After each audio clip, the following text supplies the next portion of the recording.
ದೇವೋ ಮಹೇಶ್ವರ ಗುರುಸಾಕ್ಷಾತ್ ಪರಂ ಬ್ರಹ್ಮ ತಸ್ಮೈ ಶ್ರೀ ಗುರವೇ ನಮಃ. ಓಂ ಓಂ ನಾರಾಯಣ ನಾರಾಯಣ ನಾರಾಯಣ.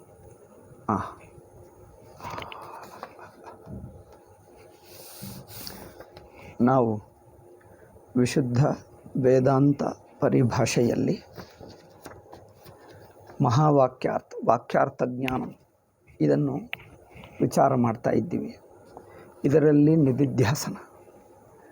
ನಿಧಿಧ್ಯಾಸನಗೆ ಕಠೋಪನಿಷತ್ತಿನಲ್ಲಿ ಅಧ್ಯಾತ್ಮ ಯೋಗ ಎಂದು ಹೆಸರಿನಲ್ಲಿ ಹೇಳಿದ್ದಾರೆ. ಕಠೋಪನಿಷತ್ತಿನಲ್ಲಿ ಅಧ್ಯಾತ್ಮ ಯೋಗ. ಆ ಅಧ್ಯಾತ್ಮ ಯೋಗ ಅಂದರೆ ನಿಧಿಧ್ಯಾಸನ, ಅದು ಹೇಗೆ ಎಂಬುದು ತಿಳ್ಕೊಂಡಿದ್ದೇವೆ. ಈಗ 6ನೇ ಅಧ್ಯಾಯ ಭಗವದ್ಗೀತೆಯಲ್ಲಿ ಧ್ಯಾನಯೋಗ ಎಂದು ಹೆಸರಿನಿಂದ 6ನೇ ಅಧ್ಯಾಯದಲ್ಲಿ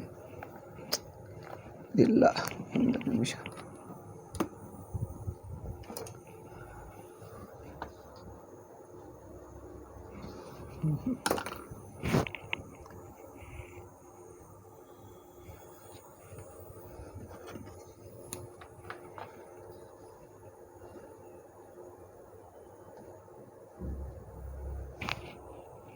ಇದು ಕೆಂಪಾಗ್ತಾ ಇದೆ.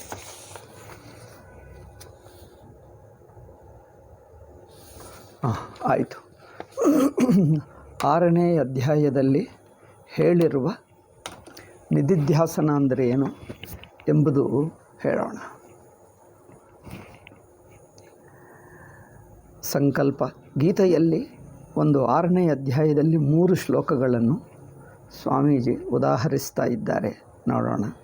ಸಂಕಲ್ಪ ಪ್ರಭವಾನ್ ಕಾಮಾಂಸ್ ತ್ಯಕ್ತ್ವಾ ಸರ್ವಾನ್ ಶೇಷತಃ ಮನಸೈವೇಂದ್ರಿಯಗ್ರಾಮಂ ವಿನಿಯಮ್ಯ ಸಮಂತತಃ. ಇಲ್ಲಿ ನೋಡಿ, ಸಂಕಲ್ಪ ಪ್ರಭವಾನ್ ಕಾಮಾನ್ ತ್ಯಕ್ತ್ವಾ ಅಂದರೆ ಸಂಕಲ್ಪದಿಂದಲೇ ಕಾಮ ಹುಟ್ಟುತ್ತದೆ. ಇದೊಂದು ನಮ್ಮ ಶಾಸ್ತ್ರ.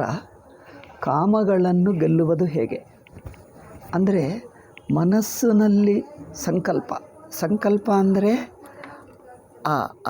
ಅದನ್ನು ಚಿಂತನೆ ಮಾಡುವುದೇ. ಯಾವ ವಸ್ತುವು ಆಕರ್ಷಣೀಯವಾಗಿ ತೋರ್ತದೋ, ಯಾವ ವಸ್ತುವಿನಿಂದ ನಮಗೆ ಸುಖ ಉಂಟಾಗುತ್ತದೆ ಅನಿಸುತ್ತದೋ, ಸುಖ ಉಂಟಾಗುತ್ತದೆ, ಆಕರ್ಷಣೀಯವಾಗಿದೆ ಅನಿಸುತ್ತದೋ, ಆ ವಸ್ತುವಿನ ಆಕರ್ಷಣಕ್ಕೆ ಕಾರಣವೇನು? ಅದರಲ್ಲಿ ಸುಖವಿದೆ ಎಂದು ಏಕೆ ಅನಿಸುತ್ತಾ ಇದೆ? ನಮ್ಮ ಮನಸ್ಸಿನಲ್ಲಿ ವಸ್ತುಗಳು, ಮಮಕಾರ ಸುಖ, ವಿಷಯೇಂದ್ರಿಯ ಜನ್ಯ ಸುಖ, ಎಲ್ಲ ಬಗೆಯ ಸುಖಗಳು, ಯಾವ ಬಗೆಯಾದ ಸುಖಗಳಿರಲಿ, ಆ ಸುಖಕ್ಕೆ ಅದು ನನಗೆ ಸುಖವನ್ನುಂಟು ಮಾಡುತ್ತದೆ ಎಂಬ ಒಂದು ಯೋಚನೆ ಇದೆ ನೋಡಿ. ಒಂದು ಬಿಲೀಫ್, ಒಂದು ವಿಶ್ವಾಸ, ಒಂದು ಮನಸ್ಸಿಗೆ ಒಳಗೆ, ನಮ್ಮ ಮನಸ್ಸಿನ ಒಳಗಿನ ಮನಸ್ಸಿನಲ್ಲಿ ಈ ವಸ್ತುವಿನಿಂದ ನಮಗೆ ಸುಖ ಸಿಕ್ಕುತ್ತದೆ ಅನಿಸುತ್ತದಲ್ಲ, ಆ ಚಿಂತನೆಯನ್ನು ಮತ್ತೆ ಚಿಂತಿಸುತ್ತಾ ಮತ್ತೆ ಗಟ್ಟಿಗೊಳಿಸುತ್ತಾ ಇದ್ದರೆ ಆಸೆ ಹೆಚ್ಚಾಗ್ತದೆ. ನೋಡಿ, ಒಂದು ಅಡ್ವರ್ಟೈಸ್ಮೆಂಟ್ ಅವನು ಅದರ ಪ್ರಶಂಸೆ ಮಾಡ್ತಾನೆ. ಇದರಿಂದ ನಿಮಗೆ ಹೀಗಾಗುತ್ತದೆ, ಇಷ್ಟು ಸುಖ ಉಂಟಾಗ್ತದೆ, ಇದು ಹೀಗೆ. ಆ ವಸ್ತುವಿನ ಪ್ರಶಂಸೆ ಇದೆ ನೋಡಿ, ಅದರಿಂದ ನಿಮಗೆ ಸುಖ ಉಂಟಾಗುತ್ತದೆ ಎಂದು ಹೇಳುವ ಪ್ರಶಂಸಾತ್ಮಕ ಮಾತು, ಆ ಪ್ರಶಂಸಾತ್ಮಕ ಕನ್ವಿಕ್ಷನ್ ಇದೆ ನೋಡಿ, ಆ ಕನ್ವಿಕ್ಷನ್ನು ಗಟ್ಟಿಗೊಳಿಸಬಾರದು. ಆ ಕನ್ವಿಕ್ಷನ್ ತಪ್ಪು ಎಂದು ತಿಳ್ಕೊಳ್ಳಬೇಕು. ವಸ್ತುಗಳು, ವಿಷಯ ಭೋಗಗಳು, ಅದರಲ್ಲಿ ಸುಖವಿದೆ ಅನಿಸುತ್ತದೆ. ನಮ್ಮ ಸಮಾಜ ಹಾಗೆ ಹೇಳ್ತದೆ, ಪುಸ್ತಕಗಳು ಹೇಳ್ತವೆ, ಸಮಾಜವೂ ಹೇಳ್ತದೆ. ಆಕರ್ಷಣ ಅಷ್ಟೇ ಅಲ್ಲದೆ ನಮ್ಮ ಹಿಂದಿನ ಅನುಭವಗಳು, ನಮ್ಮ ಹಿಂದೆ ಒಂದು ಸಲ ಅನುಭವಿಸಿದ್ದು ಅದು ಮತ್ತೆ ನಮಗೆ ಏನು ಹೇಳ್ತದೆ, ಹಿಂದೆ ಅನುಭವಿಸಿದ್ದಲ್ಲ, ಒಂದು ಸಲ ಸುಖ ಬರುತ್ತದೆ, ಮತ್ತೆ ಅನುಭವಿಸು. ಹೀಗೆ ನಮ್ಮ ಹಿಂದಿನ ಅನುಭವ ತಪ್ಪು, ನಾವು ಸರಿಯಾಗಿ ವಿವೇಕ ಮಾಡಲಿಲ್ಲ. ಹಿಂದಿನ ಅನುಭವದಲ್ಲಿಯೂ ತಪ್ಪಿತ್ತು. ಈಗ ಜನರ ಪ್ರಶಂಸಾ ತಪ್ಪು. ವಸ್ತುವಿನ ಸ್ವಭಾವ, ಯಾವ ವಸ್ತುವನ್ನು ಅನುಭವಿಸಿದ್ದರೆ ನಮಗೆ ಸುಖ ಉಂಟಾಗುತ್ತದೆ ಅನಿಸುತ್ತದೋ ಆ ವಸ್ತುವಿನ ಸ್ವಭಾವವೂ ಅದಲ್ಲ. ಅದರಲ್ಲಿ ಸುಖವನ್ನುಂಟು ಮಾಡುವಷ್ಟು ಯೋಗ್ಯತೆ ಇಲ್ಲ. ಆದರೂ ನಮ್ಮ ಮನಸ್ಸು ಸುಖಕಾರಕ, ಸುಖದಾಯಕ, ಸುಖವನ್ನುಂಟು ಮಾಡುತ್ತದೆ ಎಂದು ಮನಸ್ಸು ನಂಬಿಕೊಂಡಿಡುತ್ತದಲ್ಲ, ಆ ನಂಬಿಕೆಯನ್ನು ಅಲಗಾಡಿಸಬೇಕು. ಅದು ತಪ್ಪು ಎಂದು ಹೇಳಬೇಕು. ಅದು ಹೇಗೆ ತಪ್ಪು? ಅದನ್ನು ಗಟ್ಟಿಗೊಳಿಸಬಾರದು. ಅದು ಗಟ್ಟಿಯಾದರೆ ಮನಸ್ಸು ಮತ್ತೆ ಮತ್ತೆ ಅದು ಚಿಂತನೆ ಮಾಡ್ತದೆ. ಯಾವುದು ಆಕರ್ಷಣೀಯವಾದ ವಸ್ತುವಿರುತ್ತದೋ ಅದನ್ನು ನೋಡಿದ್ದರೆ, ಅದನ್ನು ನೆನಪಿಸಿಕೊಂಡರೆ, ಏನು ಆಸಕ್ತಿಯಿಂದ ನೋಡಿದ್ದರೆ, ಆಸಕ್ತಿಯಿಂದ ನೆನಪಿಸಿಕೊಂಡರೆ, ಆಸಕ್ತಿಯಿಂದ ನೋಡಿ ಆಸಕ್ತಿಯಿಂದ ನೆನಪಿಸಿಕೊಂಡರೆ ಆ ವಸ್ತು ನಮಗೆ, ಆ ವಸ್ತುವಿನ ಕುರಿತಿನ ಕಾಮ, ಆಸೆ ಮತ್ತೆ ಹುಟ್ಟುತ್ತದೆ. ಅಂದರೆ ಇನ್ನೊಂದೇನು, ಆ ವಸ್ತುವಿನಿಂದ ಆಗುವ ದುಃಖವೇನು ಅದು ಮರೆತು ಹೋಗಿ, ಅದು ಪಕ್ಕಕ್ಕಿಟ್ಟು ಕೇವಲ ಸುಖಕಾರಕ, ಸುಖವನ್ನೇ ಉಂಟು ಮಾಡುತ್ತದೆ ಎಂಬುದೊಂದೇ ಇಟ್ಕೊಂಡು ಅದರಿಂದ ಆಗುವ ತೊಂದರೆ ಏನು ಎಂಬುದು ಮಾತ್ರ ಪಕ್ಕಕ್ಕಿಡ್ತೀವಿ, ಮರೆತು ಹೋಗ್ತೀವಿ. ಇದು ಸಂಕಲ್ಪ. ಸಂಕಲ್ಪ ಅಂದರೆ ಏನು? ಸಂಕಲ್ಪ ಅಂದರೆ ನಿಶ್ಚಯ. ಸಂಕಲ್ಪ ಅಂದರೆ ನಿಶ್ಚಯ ಮಾಡುವುದು ಒಂದು ಸಂಕಲ್ಪ. ವಿಲ್ಲಿಂಗ್ ಎಂದು ಹೇಳ್ತಾರೆ. ವಿಲ್ ಅಂದರೆ ಏನು ಮಾಡ್ತದೆ? ಒಂದು ಡೆಸಿಷನ್ ತಗೊಳ್ತದೆ. ಅದು ಒಂದು ಸಂಕಲ್ಪ ಎಂಬ ಮಾತಿಗೆ ಅದೊಂದು ಅರ್ಥ. ಇಂಗ್ಲೀಷ್ನಲ್ಲಿ ಸಂಕಲ್ಪಕ್ಕೆ ಅಂದರೆ ಸಂಕಲ್ಪ ಮಾತಿಗೆ 2-3 ಅರ್ಥಗಳಿವೆ. ಇಂಗ್ಲೀಷ್ನಲ್ಲಿ ಅದಕ್ಕೆ ವಿಲ್ ಅಂದರೆ ಒಂದು ನಿಶ್ಚಯ, ಅದೊಂದು ಅರ್ಥ. ಇನ್ನೊಂದು ಸಂಕಲ್ಪ ಅಂದರೆ ಒಂದು ವಸ್ತುವಿನ ಕುರಿತು ಪಾಸಿಟಿವ್ ಒಪಿನಿಯನ್. ಒಂದು ವಸ್ತುವಿನ ಕುರಿತಂದು ಪಾಸಿಟಿವ್ ಒಪಿನಿಯನ್. ಪಾಸಿಟಿವ್ ಅಂದರೆ ಒಂದು ವಸ್ತು ನನಗೆ ಸುಖವನ್ನುಂಟು ಮಾಡುತ್ತದೆ ಎಂದು ಒಂದು ಅಭಿಪ್ರಾಯವಿದೆಲ್ಲ, ಅದು ಸಂಕಲ್ಪ. ಒಂದು ವಸ್ತುವ ಕುರಿತು ಆಹಾ ಎಷ್ಟು ಚೆನ್ನಾಗಿದೆ, ಅದು ನನಗೆ ಸುಖವನ್ನುಂಟು ಮಾಡುತ್ತದೆ, ಈ ಯೋಚನೆಯನ್ನು, ಈ ಅಭಿಪ್ರಾಯವನ್ನು ಸಂಕಲ್ಪ ಹೇಳ್ತೀವಿ. ಈ ಅಭಿಪ್ರಾಯವನ್ನು ಮತ್ತೆ ನೆನಪಿಸಿಕೊಳ್ಳುವುದು, ಅದನ್ನು ಮತ್ತೆ ಗಟ್ಟಿಗೊಳಿಸುವುದು, ಆ ಅಭಿಪ್ರಾಯಕ್ಕೆ ಅನುಗುಣವಾಗೇ ವಸ್ತುವಿನ ಚಿಂತನ. ವಸ್ತುವನ್ನು ಸುಮ್ಮನೆ ಚಿಂತನೆ ಮಾಡಿದ್ದರೆ ಆಸೆಯನ್ನು ಹುಟ್ಟಿಸಲ್ಲ. ಅದು ಸುಖದಾಯಕ ಎಂಬ ಅಭಿಪ್ರಾಯ ಸಮೇತ. ವ್ಯತ್ಯಾಸ ಗೊತ್ತಾಗ್ತಾ ಇದೆಯಾ? ಒಂದು ವಸ್ತುವು ನನಗೆ ಸುಖವನ್ನುಂಟು ಮಾಡುತ್ತದೆ ಎಂಬ ಒಂದು ಅಭಿಪ್ರಾಯವಿದೆ. ಆ ಅಭಿಪ್ರಾಯ ಸಮೇತ ಯೋಚನೆ ಮಾಡಿದ್ದರೆ ಆ ಅಭಿಪ್ರಾಯವನ್ನು ಗಟ್ಟಿಗೊಳಿಸುವ ಹಾಗೆ, ಅದರ ಕುರಿತಿನ ನಮ್ಮ ಒಂದು ಅಭಿಪ್ರಾಯ ಅದು ಗಟ್ಟಿಗೊಳಿಸುವ ಹಾಗೆ, ಅದು ಜಾಗರಣಗೊಳ್ಳುವ ಹಾಗೆ ನಾವು ಚಿಂತನೆ ಮಾಡಿದ್ದರೆ ಆಸೆ ಹುಟ್ಟುತ್ತದೆ.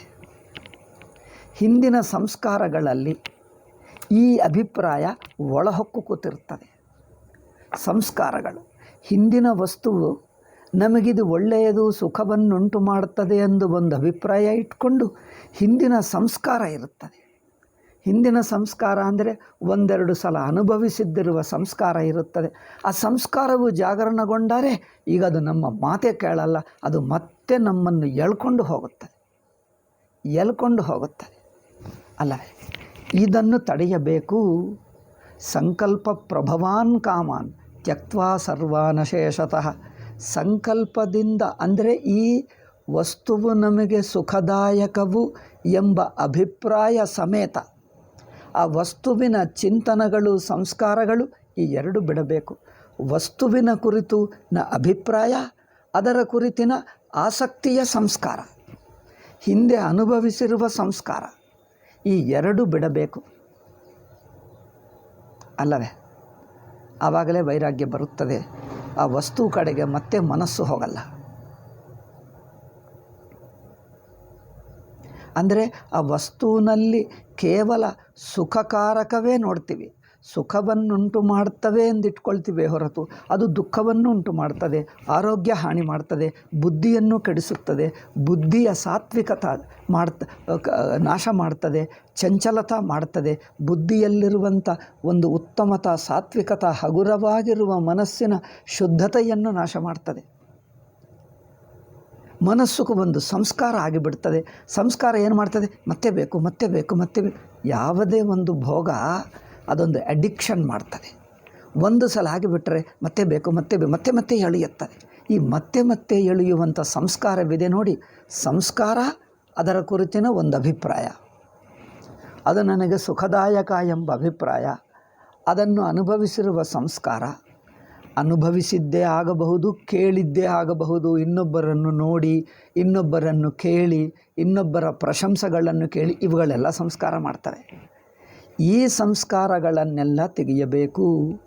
ಈ ಚಿಂತನ, ಈ ಬಗೆಯಾದ ಚಿಂತನ, ಅಭಿಪ್ರಾಯ, ಮಿಕ್ಕ ಜನರು ಹೇಳಿದ್ದೆಲ್ಲ ಅದು ಏನು, ಜನರು ಆಕರ್ಷಣಕ್ಕೋಸ್ಕರ ಏಕಪಕ್ಷವಾಗಿ ಮಾತಾಡ್ತಾರೆ. ಅಯ್ಯೋ ಇದು ತುಂಬ ಚೆನ್ನಾಗಿದೆ, ಸುಮ್ಮನೆ ಮೋಸ, ಅದು ಸುಳ್ಳು, ಅದೇ ನಿಜವಲ್ಲ. ಯಾವ ವಿಷಯ ಭೋಗದಲ್ಲಿ ನಿಜವಾದ ಪರಿಪೂರ್ಣ ಆನಂದವಿಲ್ಲ. ಅದು ಮನುಷ್ಯನನ್ನು ಗುಲಾಮಿ ಮಾಡ್ತದೆ, ಪರಾಧೀನ ಮಾಡ್ತದೆ, ಏನೋ ಸೆನ್ಸೇಷನ್ ಉಂಟು ಮಾಡ್ತದೆ, ಮನಸ್ಸಿಗೆ ಒಂದು ಸಂವೇದನ ಉಂಟು ಮಾಡ್ತದೆ ಹೊರತು ಅದು ಆನಂದ ಅಲ್ಲ. ಆನಂದ ಬೇರೆ, ಸುಖವೆಂಬ ಮನಸ್ಸಿನ ಸೆನ್ಸೇಷನ್ ಬೇರೆ, ಸುಖವೆಂಬ ಸಂವೇದನ ಬೇರೆ, ಆನಂದ ಮನಸ್ಸಿಗೆ ಸಮಾಧಾನ ಆಗುತ್ತದೆ, ಸಮಾಧಾನ ತೃಪ್ತಿ ಆಗ್ತದೆ. ಇದು ಸಮಾಧಾನ ತೃಪ್ತಿ ಸಾತ್ವಿಕತ. ಮನಸ್ಸಿಗೆ ಸಮಾಧಾನ ಆಗುತ್ತದೆ, ಚಂಚಲ ಮಾಡಲ್ಲ, ಎಳೆಯಲ್ಲ, ಅದು ಸಹಜವಾಗಿ ಅನಿಸುತ್ತದೆ. ಅದು ಸಾತ್ವಿಕವಾದ ಆನಂದ. ರಾಜಸ ತಾಮಸ ಆನಂದ ಎಡಿಕ್ಟ್ ಆಗ್ತದೆ, ಸಾತ್ವಿಕವು ಎಡಿಕ್ಟ್ ಆಗಲ್ಲ. ಮನುಷ್ಯನನ್ನು ಸಹಜವಾಗಿ ಉಳಿಸುತ್ತದೆ. ಆದ್ದರಿಂದ ಆ ಸಾತ್ವಿಕ ಸುಖವನ್ನು ಶಾಂತವಾದ ಸುಖ, ಸಮಾಧಾನವಾದ ಸುಖ. ಅಯ್ಯೋ ಎಲ್ಲಿಟ್ಟೆ, ಇಲ್ಲೇ. ಅಂದರೆ ಆ ಸುಖವನ್ನು, ಸಾತ್ವಿಕ ಸಮಾಧಾನವಾದ ಸುಖವನ್ನೇ ನೋಡಬೇಕೇ ಹೊರತು ರಾಜಸ ಸುಖ ಅಂದರೆ ವಿಷಯೇಂದ್ರಿಯ ಸಂಯೋಗ ಸುಖ, ಮಮಕಾರ ಸುಖ, ಇದು ಆಕರ್ಷಣ ಮಾಡ್ತದೆ, ಎಳೆಯುತ್ತದೆ, ಮತ್ತೆ ಎಳೆಯುತ್ತದೆ. ಆ್ಯಂಡ್ ಅದು ಸುಖ ಅನುಭವಿಸಿದ್ದರೂ ಅದು ಮನಸ್ಸನ್ನು ಡಿಸ್ಟರ್ಬ್ ಮಾಡ್ತದೆ, ಚಂಚಲ ಮಾಡ್ತದೆ, ಪರಾಧೀನ ಮಾಡ್ತದೆ. ಸುಖವನ್ನು ಕೊಟ್ಟಂತೆ ಕೊಟ್ಟು ಏನೋ ಒಂದು ಕೊರತೆಯನ್ನೇ ಉಂಟು ಮಾಡ್ತದೆ.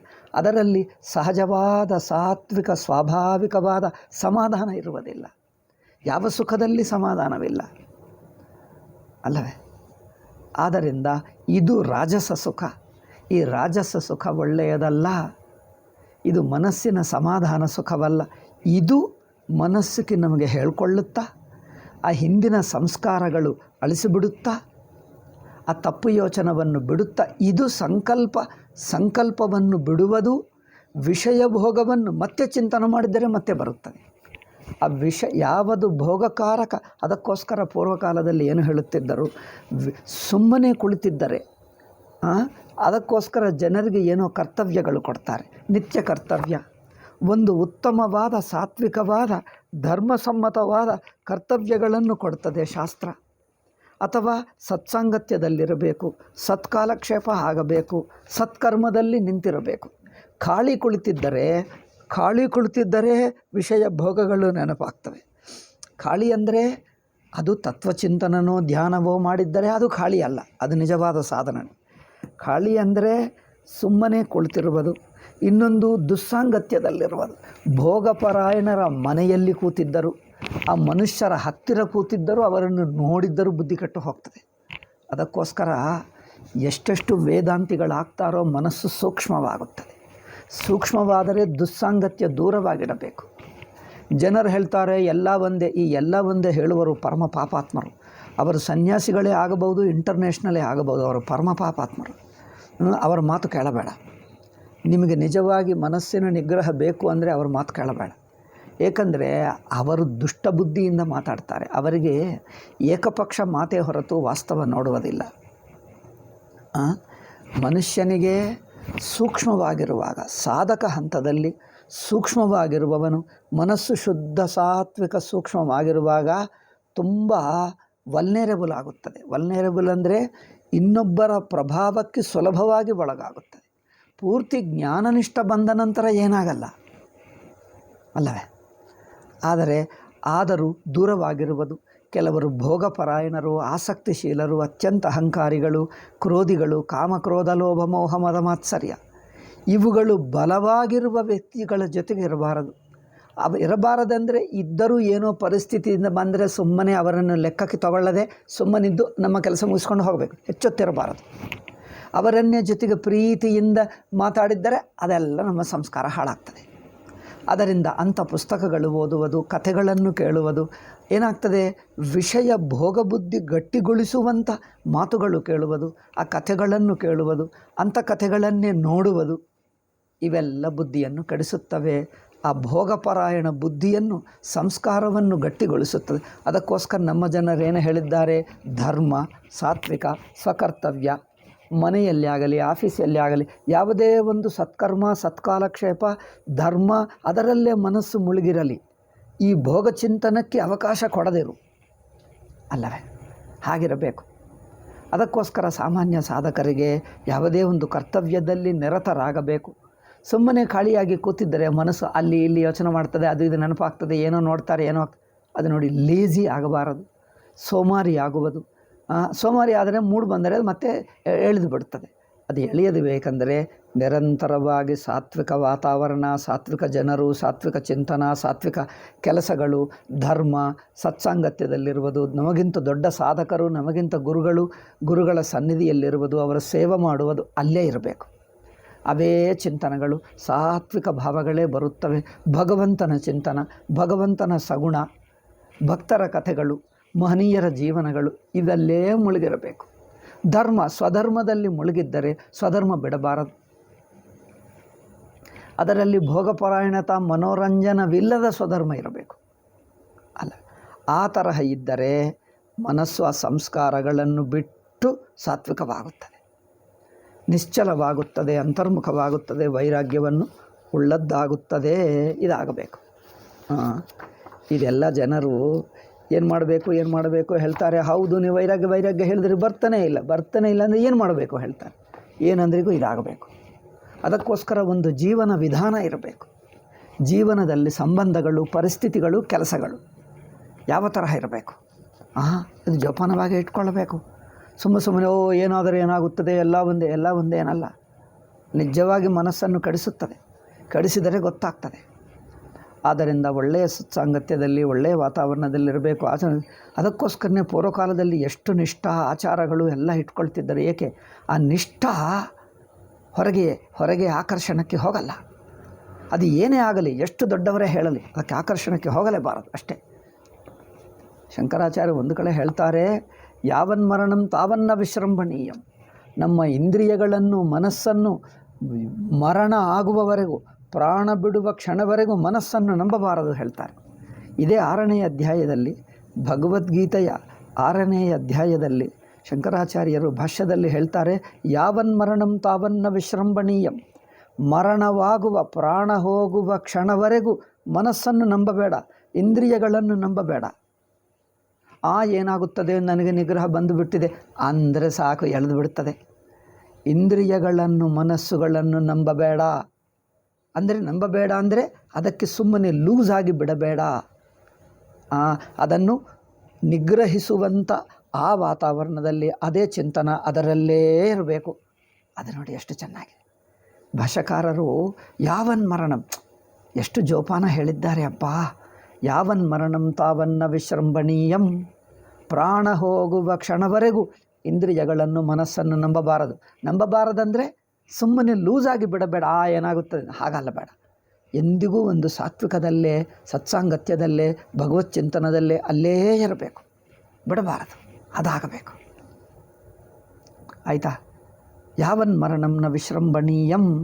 ಆದ್ದರಿಂದ ಸಂಕಲ್ಪಗಳು ಸಂಕಲ್ಪ ಅಂದರೆ ಯೋಚನೆ, ಭೋಗಪರಾಯಣವಾದ ವಸ್ತುಗಳ ಯೋಚನೆ, ಸುಖವನ್ನು ಉಂಟು ಮಾಡುತ್ತವೆ ಎಂಬ ಬುದ್ಧಿ ಸಮೇತ ಯೋಚನೆ. ಆ ಬುದ್ಧಿಯನ್ನು ಅಲಗಾಡಿಸಬೇಕು, ಬುದ್ಧಿಯನ್ನು ಅಳಿಸಿಬಿಡಬೇಕು. ಆ ಬುದ್ಧಿ ತಪ್ಪು. ಸುಖವನ್ನುಂಟು ಮಾಡುವ ಪರಿಸ್ಥಿತಿಯಾಗಲಿ, ವಸ್ತುವಾಗಲಿ, ವ್ಯಕ್ತಿಯಾಗಲಿ ಪ್ರಪಂಚದಲ್ಲಿ ಯಾವುದೂ ಇಲ್ಲ. ನೆನಪಿಟ್ಕೊಂಡು ಎಲ್ಲ ಈಗ ಅಲ್ಲ, ಸಾವಿರ ವರ್ಷದಿಂದ, ಅನೇಕ 10,000 ವರ್ಷದಿಂದ, ಅನೇಕ ಯುಗಗಳಿಂದ ಅನುಭವಿಸಿರುವ ದೊಡ್ಡ ಋಷಿಗಳ ಅನುಭವ ಇದೆ. ಎಲ್ಲ ಜನರ ಅನುಭವ ಇದೆ, ನಮ್ಮೆಲ್ಲರ ಅನುಭವ ಇದೆ. ವಿಷಯ ಭೋಗಗಳು ಎಷ್ಟು ಆಕರ್ಷಣೀಯವಾದರೂ, ಎಷ್ಟು ಒಳ್ಳೆಯದನಿಸಿದ್ದರೂ ಅವು ನಿಜವಾಗಿ ಸುಖಕರವಲ್ಲ. ಮನುಷ್ಯನನ್ನು ಗುಲಾಮಿ ಮಾಡುವಂಥದ್ದೇ. ಮನುಷ್ಯನನ್ನು ಅಡಿಕ್ಷನ್ ಅಂದ್ರೇನು, ವ್ಯಸನ ಮಾಡ್ತವೆ ಹೊರತು ಮನುಷ್ಯನಿಗೆ ಸಮಾಧಾನವನ್ನುಂಟು ಮಾಡಲ್ಲ. ನೋಡಿ, ನೆನಪಿಟ್ಕೊಂಡು ಎಲ್ಲಿಯಾದರೂ ಇದು ಅನೇಕ ಜನರ ಸಾವಿರ ವರ್ಷಗಳ ಅನುಭವ ಅದು. ಆದ್ದರಿಂದ ಮನಸ್ಸನ್ನು ಸಾತ್ವಿಕಗೊಳಿಸು, ಸಾತ್ವಿಕ ಚಿಂತನೆ ಮಾಡು. ಭಗವತ್ ಚಿಂತನ, ಗುರುಗಳ ಚಿಂತನ, ಮಹನೀಯರ ಚಿಂತನ, ನಿಸ್ವಾರ್ಥವಾದ ಚಿಂತನ ಅಲ್ಲೇ ಇರಲಿ. ಆ ಹಿಂದಿನ ಸಂಸ್ಕಾರ ನಿಧಾನವಾಗಿ ಅಳಿಸಿಬಿಡ್ತಾ ಇರು. ಒಂದು ಸಲ ಹೋಗಿಬಿಟ್ಟರೆ ಮನಸ್ಸು ಹಗುರವಾಗ್ತದೆ. ಈಗ ಹಗುರವಾದ ನಂತರ ಹಗುರವಾಯಿತಲ್ಲ, ಹಿಂದಿನ ಸಂಸ್ಕಾರಗಳೆಲ್ಲ ಹೋಯಿತು, ವಿಷಯ ಭೋಗಗಳು ಅಂದ್ಕೊಂಡ ನಂತರನೂ ಇನ್ನೂ ಜೋಪಾನವಾಗಿರಬೇಕು. ಏಕೆ? ಈಗ ಮನಸ್ಸು ಸಮಾಧಾನವಾಯಿತು. ಈಗ ಮತ್ತೆ ಜಾರಬಾರದು. ಏಕೆಂದರೆ ಹತ್ತುವಾಗ ಜೋಪಾನವಾಗಿ ನಿಗ್ರಹ ಮಾಡಿಕೊಂಡು ಹತ್ತಿತ್ತೇವೆ. ಹತ್ತಿದ ನಂತರ ಕೆಲವರು ಜಾರ್ತಾರೆ. ಅಯ್ಯೋ ರಾಮ! ಅಂದರೆ ಮನಸ್ಸು ಸಮಾಧಾನ ಪಡ್ಕೊಂಡು ನಿಗ್ರಹ ಬಂದ ನಂತರ ಜಾರ್ತಾರೆ. ಆವಾಗ ಜಾರ್ಲಕ್ಕೆ ಬಿಡಬಾರದು. ನಿಗ್ರಹ ಬಂದ ನಂತರ, ಏಕೆಂದ್ರೆ ನನ್ನ ನಿಗ್ರಹ ಬಂದಿದೆ ಅಂದೆ ಅತಿ ಕಾನ್ಫಿಡೆನ್ಸ್, ಅತಿ ವಿಶ್ವಾಸ ಮಾಡಬಾರದು. ಯಾವನ್ಮರಣಂ ತಾವತ್ ನ ವಿಶ್ರಂಭಣೀಯಂ. ವಿಶ್ರಂಭ ಅಂದರೆ ಸಂಸ್ಕೃತದಲ್ಲಿ ಗೊತ್ತಾ? ವಿಶ್ರಂಭ ಅಂದರೆ ಓವರ್ ಕಾನ್ಫಿಡೆನ್ಸ್. ಏನಾಗುತ್ತದೆ? ಯಾವ ಜನ್ಮವರೆಗೂ ಓವರ್ ಕಾನ್ಫಿಡೆನ್ಸ್, ಅತಿಯಾಗಿ ವಿಶ್ವಾಸ ಮಾಡಬಾರದು. ವಿಶ್ರಂಭ, ಇದು ಶಂಕರಾಚಾರ್ಯರು ಹೇಳ್ತಾ ಇರುವ ಮಾತು, ಶಂಕರರ ಮಾತು ಗೀತಾ ಭಾಷ್ಯದಲ್ಲಿ. ಅದಕ್ಕೋಸ್ಕರ ಶಂಕರಾಚಾರ್ಯರು ಭಗವದ್ಗೀತಾ ಉಪನಿಷತ್ತುಗಳು ಹೇಳಿರುವ ಒಂದೊಂದು ಮಾತು ಅಮೃತ ತುಲ್ಯ. ನಮ್ಮ ಮೇಲೆ ಪ್ರೀತಿಯಿಂದ, ಆದರದಿಂದ ಪ್ರಪಂಚದ ಸತ್ಯ, ನಿತ್ಯ ಸತ್ಯವನ್ನು, ಎಷ್ಟೋ ಋಷಿಗಳು ಅನುಭವಿಸಿರುವ ಸತ್ಯವನ್ನು ಉಪನಿಷತ್ತು ಋಷಿಗಳಾಗಲಿ, ಭಗವದ್ಗೀತೆಯಾಗಲಿ, ಶಂಕರಾಚಾರ್ಯರಾಗಲಿ ಹೇಳಿರುವ ಮಾತುಗಳನ್ನು ಎಷ್ಟೋ ಆದರದಿಂದ ನೋಡಬೇಕು. ಒಂದು ಚೂರು ಅನಾದರ ಮಾಡಬಾರದು. ಅವರು ಎಲ್ಲೆಲ್ಲಿ ಜೋಪಾನ ಹೇಳ್ತಾರೋ ಅದನ್ನು ಕಡೆಗಣಿಸಬಾರದು. ಎಷ್ಟೋ ಆದರದಿಂದ ಆಚರಿಸಬೇಕು. ಅದು ಮುಖ್ಯ. ಆದರದಿಂದ ಆಚರಿಸಬೇಕು, ಕಡೆಗಣಿಸಲೇಬಾರದು. ಆದ್ದರಿಂದ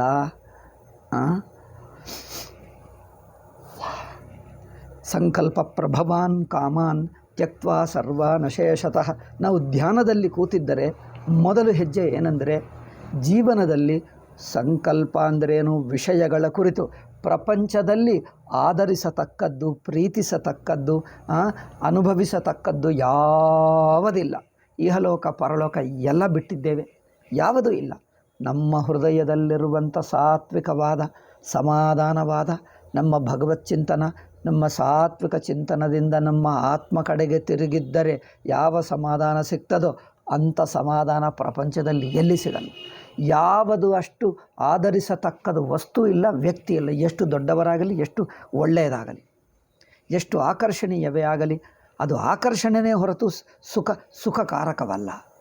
ಆಕರ್ಷಣೆ, ಎಲ್ಲ ಆಕರ್ಷಣೆಗಳು ರಾಂಗೆ, ತಪ್ಪೆ. ಅದು ತಪ್ಪು ಬುದ್ಧಿಯನ್ನು ಮಾಡ್ತವೆ. ಇದು ಚೆನ್ನಾಗಿ ಗಟ್ಟಿಯಾಗಿ ಒಪ್ಕೊಂಡು ಮನಸ್ಸು ಆ ಕಡೆ ಹೋಗಲೇಬಾರದು. ಅದು ನೋಡಿ ಎಷ್ಟು ಚೆನ್ನಾಗಿದೆ. ದೊಡ್ಡ ದೊಡ್ಡ ಗುರುಗಳು ಹೇಳಿದ್ದು ಉಪೇಕ್ಷೆ ಮಾಡಬಾರದು.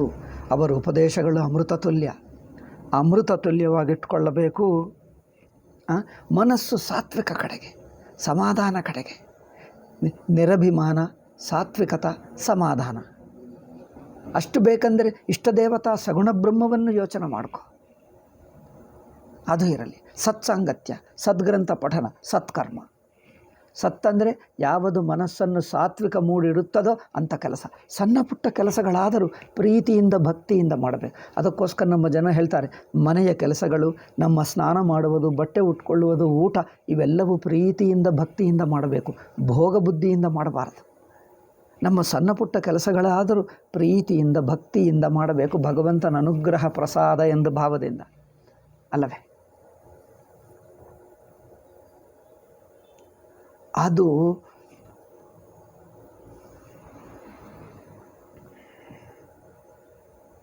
ಇದೇ ಮನಸ್ಸು ನಿಗ್ರಹಕ್ಕೆ ದಾರಿ. ಏನು ಮಾಡಬೇಕು? ನಿಗ್ರಹ ಹೇಗೆ ಮತ್ತೆ ಮತ್ತೆ ಕೇಳ್ತಾರೆ. ಒಬ್ಬನು ಎಲ್ಲಿಂದಲೋ ಬೇರೆ ಆಶ್ರಮದಿಂದ ಒಂದು ಬ್ರಹ್ಮಚಾರಿ ಬಂದ, ಅಲ್ಲಿಂದ ಮೈಸೂರಿನಿಂದ ಭೇಟಿ ಮಾಡಲಿಕ್ಕೆ. ಹೇಗೆ ನಾನು ಇಂದ್ರಿಯ ನಿಗ್ರಹ, ಮನೋನಿಗ್ರಹ ಪಡ್ಕೊಳ್ಳುವುದು ಹೇಗೆ ಅಂತ ಕೇಳಿದ. ನಾನು ಇದೇ ಹೇಳಿದ್ದೀನಿ, ಈಗ ಬೇರೆ ಏನಿದೆ? ಒಳಗಿನ ಸಂಸ್ಕಾರ ಹೋಗಬೇಕು, ಸಂಕಲ್ಪ ಹೋಗಬೇಕು, ಅದರ ಕುರಿತಿನ ಒಂದು ಪಾಸಿಟಿವ್ ಅಭಿಪ್ರಾಯ ಇದೆ ನೋಡಿ, ಅದು ಹಿಂದಿನ ಸಂಸ್ಕಾರ. ಈ ಎರಡನ್ನು ಅಳಿಸಿಬಿಡಬೇಕು. ಹೊಸ ಆಕರ್ಷಣೀಯ ಮಾತುಗಳು, ನಡತೆಗಳು, ಇನ್ನೊಬ್ಬರ ಸಾಂಗತ್ಯ ಬಿಡಬೇಕು. ಅಷ್ಟೇ. ಈ ಮೂರೇ ಇಟ್ಕೊಂಡ್ರೆ ಹೋಗುತ್ತದೆ. ಈಗ ನಾಲ್ಕನೇದು ಏನಂದ್ರೆ ಈಗ ನಿರಂತರ ಭಗವತ್ ಚಿಂತನ, ತತ್ವಚಿಂತನ, ಸಾತ್ವಿಕ ಚಿಂತನ. ಅದೇ ಅದರಿಂದ ಸಂಕಲ್ಪ ಪ್ರಭವಾನ್ ಕಾಮಾನ್ ತ್ಯಕ್ತ್ವಾ ಸರ್ವಾನ್ ಶೇಷತಃ ಮನಸ ಇವೇಂದ್ರಿಯ ಗ್ರಾಮಂ ನಿಯಮ್ಯ ಸಮಂತತಃ. ಮನಸ ಅಂದರೆ ಒಳ್ಳೆಯ ಚಿಂತನ, ಸಾತ್ವಿಕ ಚಿಂತನ. ಸಾತ್ವಿಕ ಪರಮಾತ್ಮನೇ ಎಲ್ಲಕ್ಕಿಂತ ಸಾತ್ವಿಕ. ಇನ್ನೇನು ಪರಮಾತ್ಮ ಅಂದರೆ ಕೇವಲ ಚೈತನ್ಯ ರೂಪ. ನಮ್ಮ ಇಂದ್ರಿಯಗಳು, ಮನಸ್ಸುಗಳು ಎಲ್ಲರನ್ನು ಬೆಳಗಿಸುತ್ತಿರುವ ನಮ್ಮ ಅಂತರಾತ್ಮ. ಅದು ಇಂದ್ರಿಯ ವಿಷಯವಲ್ಲ, ಮನೋ ವಿಷಯವಲ್ಲ, ಅಭಿಮಾನ ವಿಷಯವಲ್ಲ. ಏಕೆಂದರೆ ನಮ್ಮ ಅಂತರಾತ್ಮ ಸಾಕ್ಷಿ ಸ್ವರೂಪ. ನಮ್ಮ ಅಂತಶ್ಚೈತನ್ಯವಿದೆಯಲ್ಲ, ಅದು ಇಂದ್ರಿಯಕ್ಕೆ ವಿಷಯವಲ್ಲ, ಎಮೋಷನ್ಗೂ ವಿಷಯವಲ್ಲ, ಅಭಿಮಾನಕ್ಕೆ ವಿಷಯವಲ್ಲ. ನೋಡಿ, ಮೂರಕ್ಕೆ ಅಲ್ಲ, ಇಂದ್ರಿಯಕ್ಕೆ ಅಲ್ಲ, ಮಮಕಾರಕ್ಕೆ ಅಲ್ಲ, ಎಮೋಷನ್ಗೆ ವಿಷಯವಲ್ಲ, ಅಭಿಮಾನಕ್ಕೆ ಅಲ್ಲ. ಈ ನಾಲ್ಕು ಬಿಟ್ಟರೆ ಇರುತ್ತದೆ ನೋಡಿ ಸಾಕ್ಷಿ. ಅದರಿಂದ ಸಾಕ್ಷಿ ಚಿಂತನೆಯಿಂದ ಏನಾಗುತ್ತದೆ? ಇಂದ್ರಿಯಾಭಿಮಾನ ಬಿಡುತ್ತದೆ. ಮತ್ತೆ ಮತ್ತೆ ವೇದಾಂತ ಶ್ರವಣದಿಂದ ಆ ಸಾಕ್ಷಿ ಭಾವ, ಸಾಕ್ಷಿಯ ಅರಿವಿನಿಂದ, ಭಾವ ಅಲ್ಲ ಅರಿವು, ಸಾಕ್ಷಿಯ ಅರಿವಿನಿಂದ ಇಂದ್ರಿಯ ಭೋಗ ಬಿಡುತ್ತದೆ.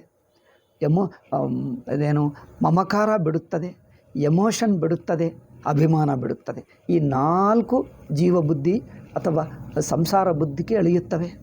ಈ ನಾಲ್ಕನ್ನು ಕರಗಿಸಿ ಸಾಕ್ಷಿ ಭಾವದಲ್ಲೇ ಉಳಿಸುತ್ತದೆ. ಅಧ್ಯಾರೋಪ ಬಿಡಿಸಿ ಚಿನ್ಮಾತ್ರ ಸ್ವತಃಸಿದ್ಧ ಚೈತನ್ಯ, ಸ್ವತಃಸಿದ್ಧ ಚೈತನ್ಯ. ಮತ್ತು ವ್ಯವಹಾರದಿಂದ, ವ್ಯವಹಾರ ನಾಮರೂಪಗಳು ಚಿಂತನ, ನಾಮರೂಪಗಳ ಚಿಂತನದಿಂದ ಮನಸ್ಸಿನಲ್ಲಿ ಒಂದು ಪದರ ಬರುತ್ತದೆ. ಮನಸ್ಸು ಸ್ವಲ್ಪ ಡಲ್ಲಾಗುತ್ತದೆ. ಸಣ್ಣ ಪದರ ಬಂದು ಸಾಕ್ಷಿಭಾವವನ್ನು ಮುಚ್ಚುತ್ತದೆ. ಅದು ಬಿಡಬಾರದು, ಮುಚ್ಚಕ್ಕೆ ಬಿಡಬಾರದು. ನಾವು ವ್ಯವಹಾರ ಮಾಡುವಾಗ ಸಣ್ಣ ಪದರ ಬರುತ್ತದೆ. ಲೌಕಿಕ ಪದಾರ್ಥಗಳು, ಲೌಕಿಕ ವ್ಯಕ್ತಿಗಳು, ಯಾರು ಲೌಕಿಕರು ಲೌಕಿಕರಲ್ಲ. ಇದೆಲ್ಲವೂ ಬ್ರಹ್ಮಮಯವೇ, ಬ್ರಹ್ಮಮಯ.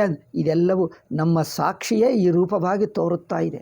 ನಮ್ಮ ನೆಂಟರು ನಮ್ಮ ಸಾಕ್ಷಿ ಚೈತನ್ಯವೇ, ಅಂತರಾತ್ಮವೇ ಈ ರೂಪವನ್ನು ಧರಿಸಿ ತೋಳುತ್ತಾ ಇದೆ. ತೋರುವ ಮನುಷ್ಯರು, ವಸ್ತುಗಳು, ವ್ಯಕ್ತಿಗಳನ್ನು ಅವರನ್ನವರಾಗಿ ನೋಡಬಾರದು. ಯಾವ ಮನುಷ್ಯರನ್ನು ಮನುಷ್ಯರಾಗಿ ನೋಡಬೇಡ, ಯಾವ ವಸ್ತುವನ್ನು ವಸ್ತುವಾಗಿ ನೋಡಬೇಡ. ಅದು ಚೈತನ್ಯ ಆತ್ಮವೇ ಈ ರೂಪ ತೋರ್ಕೊಳ್ತಾ ಇದೆ. ಚೈತನ್ಯ ಆತ್ಮ ಈ ರೂಪ ತಾಳಿ, ಅವತಾರ ತಾಳಿ ತೋರ್ತಾ ಇದೆ. ಅದರ ಮೂಲ ಸ್ವರೂಪ ಚೈತನ್ಯ ಆತ್ಮ. ಅವರ ಮೂಲ ಸ್ವರೂಪ ನಮ್ಮ ಸಾಕ್ಷಿ ಸ್ವರೂಪ ಸ್ವತಃಸಿದ್ಧ ಆತ್ಮ. ಈ ತೋರುವುದು ಅಧ್ಯಸ್ಥ, ತೋರುವುದು ಕಲ್ಪಿತ.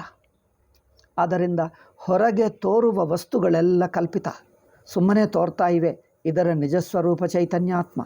ಈ ನಾನು ಎಂಬುದು ಕಲ್ಪಿತ. ಇದರ ಮೂಲ ಸ್ವರೂಪ ಚೈತನ್ಯಾತ್ಮ. ನನ್ನ ಸ್ವರೂಪ ಚೈತನ್ಯಾತ್ಮ, ತೋರುವ ಜಗತ್ತಿನ ಸ್ವರೂಪ ಚೈತನ್ಯಾತ್ಮ. ಆ ಚೈತನ್ಯ ಆತ್ಮ ಮೇಲೇ ದೃಷ್ಟಿ ಇರಲಿ. ನೋಡಿ, ಚೈತನ್ಯ ಆತ್ಮ ಮೇಲೇ ಸ್ವತಃಸಿದ್ಧ ಸ್ವಪ್ರಕಾಶ ಮೇಲೇ ಇರಲಿ. ತೋರಿಕೆಗಳೆಲ್ಲ ಕಲ್ಪಿತ, ಅಧ್ಯಸ್ಥ. ಅವು ನಿಜವಾಗಿಲ್ಲ, ಸುಮ್ಮನೆ ಅನಿಸುತ್ತದೆ. ಆ ಅನಿಸಿಕೆಯಲ್ಲೇ ಮುಳುಗಿದ್ದರೆ ಇನ್ನೂ ಅಲ್ಲೇ ಇರಿಸ್ತದೆ. ಆ ಅನಿಸಿಕೆಯನ್ನು ತೆಗೆದು ಚೈತನ್ಯ ಕಡೆಗೆ ತಿರುಗಲಿ. ಅದು ನೋಡಿ, ಹೀಗೆ ಮಾಡಿದ್ದರೆ ಇದು ಅಟ್ಲೀಸ್ಟ್ ಧ್ಯಾನಕ್ಕೋಸ್ಕರ ಕೂತಿರುವಾಗ ಪ್ರತಿ ದಿವಸ ಒಂದು ಅರ್ಧ ಗಂಟೆನಿಂದ ಗಂಟೆ ಎಲ್ಲರೂ ಧ್ಯಾನ ಮಾಡಬೇಕು. ಅರ್ಧ ಗಂಟೆನಿಂದ ಶುರು ಮಾಡಿ ಗಂಟೆವರೆಗೂ ಮಾಡುತ್ತಾ ಇರಬೇಕು ಪ್ರತಿ ದಿವಸ. ಈ ಧ್ಯಾನದಲ್ಲಿ ಸ್ವಾಮೀಜಿ ಹೇಳುತ್ತಿದ್ದರು, ಸಚ್ಚಿದಾನಂದ ಸ್ವಾಮಿ, 1 ಗಂಟೆ ಧ್ಯಾನ ಮಾಡಬೇಕು ಸಾಧಕರು. ಅದರಲ್ಲಿ ಮೊದಲು ಪ್ರಪಂಚದಲ್ಲಿ ನಿನ್ನೆ ಏನಾಯಿತು, ಮೊನ್ನೆ ಏನಾಯಿತು, ಯಾರು ಒಳ್ಳೆಯವರೋ ಕೆಟ್ಟವರೋ, ಎಲ್ಲ ನಾಮರೂಪಗಳು ಕನಸೆ, ಎಲ್ಲ ಕನಸೆ. ನಾಮರೂಪಗಳು ಒಳ್ಳೆಯದಾಗಲಿ ಕೆಟ್ಟದಾಗಲಿ, ಸಜ್ಜನರು ದುರ್ಜನರು, ಆಕರ್ಷಣೆಗಳು, ವಸ್ತುಗಳೆಲ್ಲ ಕನಸು, ಸುಮ್ಮನೆ ತೋರಿಕೆಗಳು. ನಾನು ನಿನ್ನೆ ಏನೂ ಮಾಡಿದ್ದಾದರೆ ಅದು ಹೋಯಿತು, ಮುಗೀತು ಅಷ್ಟೇ. ಈಗ ಮತ್ತೆ ಅದನ್ನು ಯೋಚನೆ ಮಾಡಬೇಡ. ಅಯ್ಯೋ ಹಾಗೆ ಮಾಡಿದೆ, ಅಯ್ಯೋ ಹೀಗೆ ಏನಿಲ್ಲ, ಅದನ್ನು ಹಗುರವಾಗಿ ತಗೋ. ನಿನ್ನೆ ಆಗಿದ್ದೆಲ್ಲ ಸುಮ್ಮನೆ ಹಗುರವಾಗಿ ತಗೋ. ಆ ಕನಸಾಗಿ ಬಿಟ್ಟಿತು ಅಷ್ಟೇ. ಅದು ಮತ್ತೆ ಯೋಚನೆ ಮಾಡತಕ್ಕದ್ದಲ್ಲ. ಅಯ್ಯೋ ಹಾಗೈತೆ, ಅಯ್ಯೋ ಹೀಗಾಯ್ತು, ಏನೇ ಆಗಲಿ ಅದೆಲ್ಲ ಕನಸು, ಮುಗೀತು. ಹಗುರವಾಗಿ ತಗೋ. ಅಟ್ಲೀಸ್ಟ್ ನಿಧಿಧ್ಯಾಸನ ಮಾಡುವರಾದರೂ ಹೀಗೆ ಮಾಡಬೇಕು.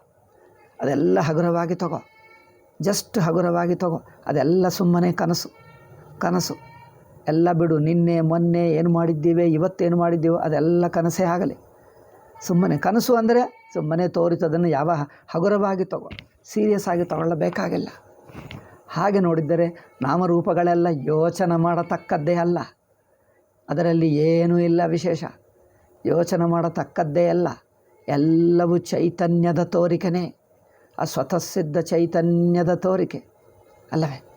ಆ ಸ್ವತಃ ಸಿದ್ಧ ಚೈತನ್ಯ ಕಡೆಗೆ ದೃಷ್ಟಿ ಇಡು.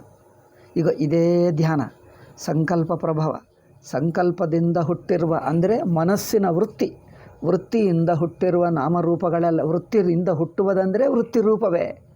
ಮನಸ್ಸಿನ ವೃತ್ತಿ ರೂಪವಾಗಿರುವ ಪದಾರ್ಥಗಳು, ವ್ಯಕ್ತಿಗಳು, ಅನುಭವಗಳು, ಸಂಸ್ಕಾರಗಳು, ಅದರ ಕುರಿತಿನ ಒಳ್ಳೆಯ ಯೋಚನೆಗಳು, ವಸ್ತು ಪದಾರ್ಥಗಳು, ಮನುಷ್ಯರ ಕುರಿತಿನ ಒಳ್ಳೆಯ ಯೋಚನೆಗಳು, ಅದರ ಕುರಿತಿನ ಅಭಿಮಾನಗಳು, ಆಸಕ್ತಿಗಳು, ಸಂಸ್ಕಾರಗಳು, ಅದೆಲ್ಲ ಎಳೆಯುವುದು ಆಕರ್ಷಣೆಗಳು, ಇದೆಲ್ಲವೂ ಕಲ್ಪಿತವೇ. ಇದೆಲ್ಲ ಮನಸ್ಸೇ. ಬಿಡು. ಇವೆಲ್ಲ ಬಿಟ್ಟರೆ ಮನಸ್ಸು ತುಂಬ ಹಗುರವಾಗ್ತದೆ. ಯೋಚನೆ ಮಾಡತಕ್ಕದ್ದು ಏನಿಲ್ಲ ಅಲ್ಲಿ, ಯಾವುದೂ ಇಲ್ಲ, ಏನೂ ಇಲ್ಲ. ಯೋಚನೆ ಮಾಡತಕ್ಕದ್ದೇ ಅಲ್ಲ. ನೋಡಿ ಎಷ್ಟು ಚೆನ್ನಾಗಿದೆ. ಯಾವುದು ಅಷ್ಟು ಬೆಲೆ ಕೊಟ್ಟು ಯೋಚನೆ ಮಾಡತಕ್ಕದ್ದಿಲ್ಲ. ಲೌಕಿಕ ವ್ಯವಹಾರಕ್ಕೆ ಏನೇನೋ ಕೆಲಸ ಇರುತ್ತದೆ. ಪ್ರತಿಯೊಂದು ವಸ್ತು ವ್ಯಕ್ತಿಗೆ ಆಯಾ ಸಂದರ್ಭಕ್ಕೆ ಆಗ್ತದೆ. ಯಾರು ಅಷ್ಟು ಒಳ್ಳೆಯವರಲ್ಲ, ಯಾರು ಅಷ್ಟು ಕೆಟ್ಟವರಲ್ಲ. ಅದು ಯೋಚನೆ ಮಾಡತಕ್ಕದ್ದೇ ಅಲ್ಲ. ಯಾವ ಮನುಷ್ಯ ಯೋಚನೆ ಮಾಡತಕ್ಕದ್ದಲ್ಲ. ದೂರದಿಂದಲೇ ಇದೆಲ್ಲ ದೂರಪು ಬೆಟ್ಟ ನುಣುಪು ಅಷ್ಟೇ. ದೂರದಿಂದಲೇ ಅಲ್ಲಿ ಏನಿಲ್ಲ, ಯಾವ ವಸ್ತು ಅಲ್ಲ, ಯಾವ ವ್ಯಕ್ತಿ ಇಲ್ಲ. ಅದು ಬಿಡಬೇಕು ಅಲ್ಲ. ಇದು ಈಗ ಯೋಚನೆ ಮಾಡಿದ್ದರೆ ಸಂಕಲ್ಪಗಳು ಬಿಡುತ್ತವೆ, ಸಂಸ್ಕಾರಗಳು ಬಿಡುತ್ತವೆ, ಆಕರ್ಷಣೆಗಳು ಬಿಡುತ್ತವೆ, ಮನಸ್ಸು ಹಗುರವಾಗ್ತದೆ. ಅದೇ ಹೇಳ್ತಾ ಇದ್ದಾರೆ, ಸಂಕಲ್ಪ ಪ್ರಭವಾನ್ ಕಾಮಾನ್ ತ್ಯಕ್ವಾ ಸರ್ವಾನ್ ಶೇಷತಃ. ಒಂದೊಂದು ಶ್ಲೋಕ ಎಷ್ಟು ಅದ್ಭುತವಾಗಿದೆ. ಭಗವದ್ಗೀತಾ ಆಗಲಿ, ಶಂಕರ ಭಾಷ್ಯ ಆಗಲಿ, ಉಪನಿಷತ್ತು ಮಂತ್ರಗಳಾಗಲಿ, ಒಂದೊಂದು ಅಮೃತ. ಅಪ್ಪ ಯಾವ ವಾಕ್ಯ. ಅದಕ್ಕೋಸ್ಕರ ನಮ್ಮ ಭಗವದ್ಗೀತಾ ಶ್ಲೋಕದಲ್ಲಿ ಒಂದೊಂದು ಮಾತು, ಒಂದೊಂದು ಶ್ಲೋಕವನ್ನು ಪ್ರೀತಿಯಿಂದ, ಅಪರೂಪದಿಂದ, ಭಕ್ತಿಯಿಂದ ಓದಪ್ಪ. ಅದನ್ನು ಕಡೆಗಣಿಸಬೇಡ. ಸುಮ್ಮನೆ ಅಕ್ಷರ ಎಂದು ತಿಳ್ಕೊಳ್ಳಬೇಡ. ಆ ಪುಸ್ತಕ ಇದೆ, ಪುಸ್ತಕವನ್ನು ಭಕ್ತಿಯಿಂದ ನೋಡುತ್ತಿದ್ದರು ನಮ್ಮ ಕಾಲದಲ್ಲಿ. ವೇದಾಂತ ಪುಸ್ತಕವನ್ನು ಅಯ್ಯೋ ಹೀಗೆ ನಮಸ್ಕಾರ ಮಾಡಿ ಭಕ್ತಿಯಿಂದ ಓದುತ್ತಿದ್ದರು. ಏಕೆ? ಭಕ್ತಿ ಅಂದರೆ ಅದಕ್ಕೆ ನಾವು ಅಷ್ಟು ಬೆಲೆ ಕೊಡ್ತೀವಿ. ಆ ಭಗವದ್ಗೀತಾ ಶ್ಲೋಕ, ಆ ಉಪನಿಷತ್ತುಗಳು, ಶಂಕರ ಭಾಷ್ಯ, ಆ ಒಂದೊಂದು ಮಾತನ್ನು ಪ್ರೀತಿಯಿಂದ ನೋಡಬೇಕು, ಭಕ್ತಿಯಿಂದ, ಆದರದಿಂದ ನೋಡಬೇಕು. ನಾನು ಕೇಳಿದೆ, ನನಗೆ ಗೊತ್ತು ಹೇಳಬೇಡ. ನನಗೆ ಗೊತ್ತು, ಕೇಳಿದೆ, ನನಗೆ ಹೇಳಿ, ಅದನ್ನು ಕಡೆಗಣಿಸಬೇಡ. ಅತಿಯಾದ ಆದರದಿಂದ, ಆ ಆದರದಿಂದಲೇ ಅದಕ್ಕೆ ಒಂದು ಶಕ್ತಿ ಬರುತ್ತದೆ. ಯಾವ ಶ್ಲೋಕವನ್ನು, ಯಾವ ಮಾತನ್ನು, ಯಾರ ಉಪದೇಶವನ್ನು ನೀವು ಆದರದಿಂದ ನೋಡ್ತೀರೋ ಅದಕ್ಕೆ ಒಂದು ಶಕ್ತಿ ಬರುತ್ತದೆ. ಆ ಶಕ್ತಿ ನಮ್ಮನ್ನು ರಕ್ಷಿಸುತ್ತದೆ. ಹಾಗೆ ಆದ್ದರಿಂದ ಇದನ್ನು ಪ್ರೀತಿಯಿಂದ ನೋಡಿ. ಅದಕ್ಕೋಸ್ಕರ ಪೂರ್ವಜನರು ಭಗವದ್ಗೀತಾ ಪಾರಾಯಣ ಅಂದರೆ, ನೀವು ಭಗವದ್ಗೀತಾ ಮಹಾತ್ಮೆ ನೋಡಿದ್ದೀರಾ? ವರಾಹ ಪುರಾಣದಲ್ಲಿ ಭಗವನ್ ಪರಮೇಶಾನ ಅದೇನು ಪೃಥ್ವೀದೇವಿ ಅಥ ಧರೋವಾಚ, ಪೃಥ್ವಿ ಕೇಳ್ತಾಳೆ ಪ್ರಶ್ನ. ಐ ಥಿಂಕ್ ವರಾಹ ಪುರಾಣ ಅನಿಸುತ್ತದೆ. ಅದರಲ್ಲಿ ಭಗವದ್ಗೀತಾ ಮಹಾತ್ಮ್ಯ ಎಂದಿದೆ. ತುಂಬ ಚೆನ್ನಾಗಿದೆ. ನಾನು ಚಿಕ್ಕನಾಗಿರುವಾಗ ಓದುತ್ತಿದ್ದೆ. ಅದೇನು ಧರೋವಾಚ ಭಗವನ್ ಪರಮೇಶಾನ ಭಕ್ತಿರವ್ಯಭಿಚಾರಿಣಿ ಪ್ರಾರಬ್ಧಂ ಭುಜ್ಯಮಾನಸ್ಯ ಕಥಂ ಭವತಿ ಹೇ ಪ್ರಭೋ. ಪ್ರಾರಬ್ಧವನ್ನು, ಕಷ್ಟಗಳನ್ನು, ಸುಖಗಳನ್ನು ಇದೆಲ್ಲ ಅನುಭವಿಸುತ್ತಾ ಈ ಪ್ರಪಂಚದಲ್ಲಿ ಇರುವವನಿಗೆ ಆಧ್ಯಾತ್ಮಿಕ ಮಾರ್ಗ, ಮೋಕ್ಷ ಮಾರ್ಗ ಹೇಗೆ ಸಿಕ್ಕುತ್ತದೆ ಎಂದು ಪೃಥ್ವಿ ಕೇಳ್ತಾಳೆ. ಅದಕ್ಕೆ ಶ್ರೀಕೃಷ್ಣ ಹೇಳ್ತಾನೆ, ಪ್ರಾರಬ್ಧಂ ಭುಜ್ಯಮಾನೋಪಿ. ನೀವು ಎಷ್ಟು ಪ್ರಾರಬ್ಧ, ಸಂಸಾರ, ದುಃಖದಲ್ಲಿ, ಕುಟುಂಬದಲ್ಲಿ ಇದ್ದರೂ ಒಂದೇ ಒಂದು ದಾರಿ ನೀವು ದಾಟಬೇಕಾದರೆ ಭಗವದ್ಗೀತಾ ಓದು. ಅದನ್ನು ಪ್ರೀತಿಯಿಂದ, ಭಕ್ತಿಯಿಂದ ಕಡೆಗಣಿಸಬೇಡ. ಅವರೇನು ಹೇಳ್ತಾರದ, ಗೀತಾಶ್ರಯೋಹಂ ತಿಷ್ಠಾಮಿ ತ್ರೀನ್ ಲೋಕಾನ್ ಪಾಲಯಾಮ್ಯಹಂ. ಹೇಳ್ತಾನೆ ಅರ್ಜುನ, ಪೃಥ್ವಿಗೆ ಹೇಳ್ತಾನೆ, ಪೃಥ್ವಿ, ಭೂಮಿ, ನಾನು ಭಗವದ್ಗೀತದಲ್ಲಿ ಹೇಳಿರುವ ಜ್ಞಾನವನ್ನು ಆಶ್ರಯಿಸಿಕೊಂಡೇ ನಾನು ಬದುಕುತ್ತಾ ಇದ್ದೀನಿ. 3 ಲೋಕಗಳು, ಜಗತ್ತೆಲ್ಲ ನಡೆಸುತ್ತಾ ಇದ್ದೀನಿ ಭಗವದ್ಗೀತಾ ಜ್ಞಾನದಿಂದ. ಇಡೀ ಜಗತ್ತನ್ನು ನಡೆಸುವುದೇ ಭಗವದ್ಗೀತಾ ಜ್ಞಾನ. ಆದ್ದರಿಂದ ಭಗವದ್ಗೀತಾ ಜ್ಞಾನವನ್ನು ಕಡೆಗಣಿಸಬೇಡ. ಅದನ್ನು ಸ್ವಲ್ಪ ಆದರೂ ಓದು. ಯಾರು ಪೂರ್ತಿ ಭಗವದ್ಗೀತಾ ಓದು.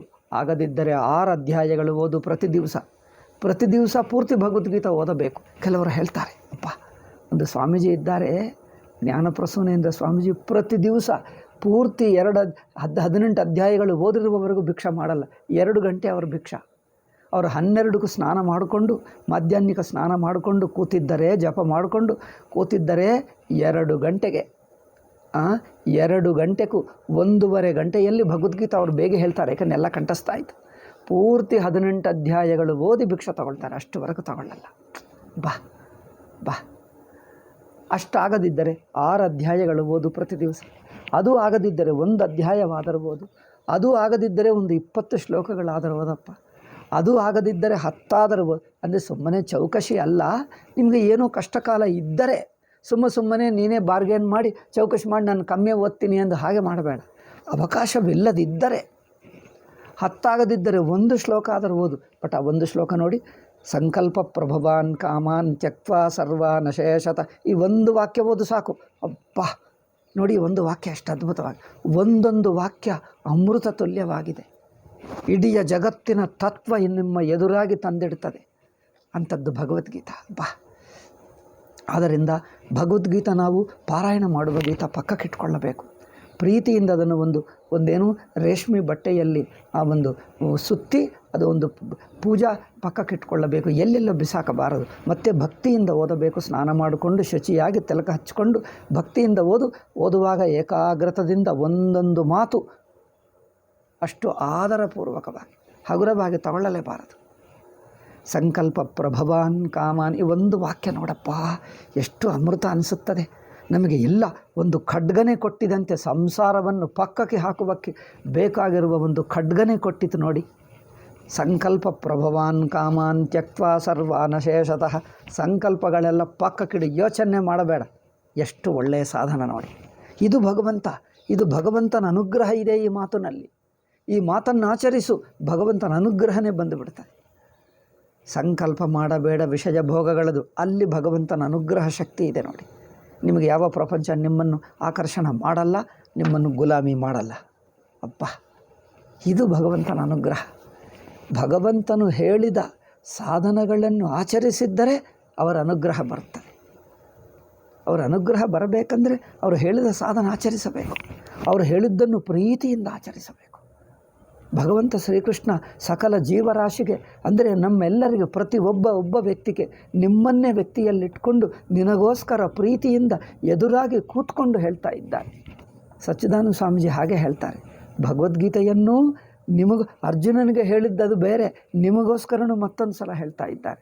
ಹೀಗೆ ಮಾಡಪ್ಪ ಎಂದು ಪ್ರೀತಿಯಿಂದ ಹೇಳ್ತಾ ಇದ್ದಾರೆ. ನಾವೇಕೆ ಕಡೆಗಣಿಸಬೇಕು? ಭಗವಂತನ ಶ್ರೀಕೃಷ್ಣನ ಉಪದೇಶವನ್ನು ನಾವೇಕೆ ಕಡೆಗಣಿಸಬೇಕು?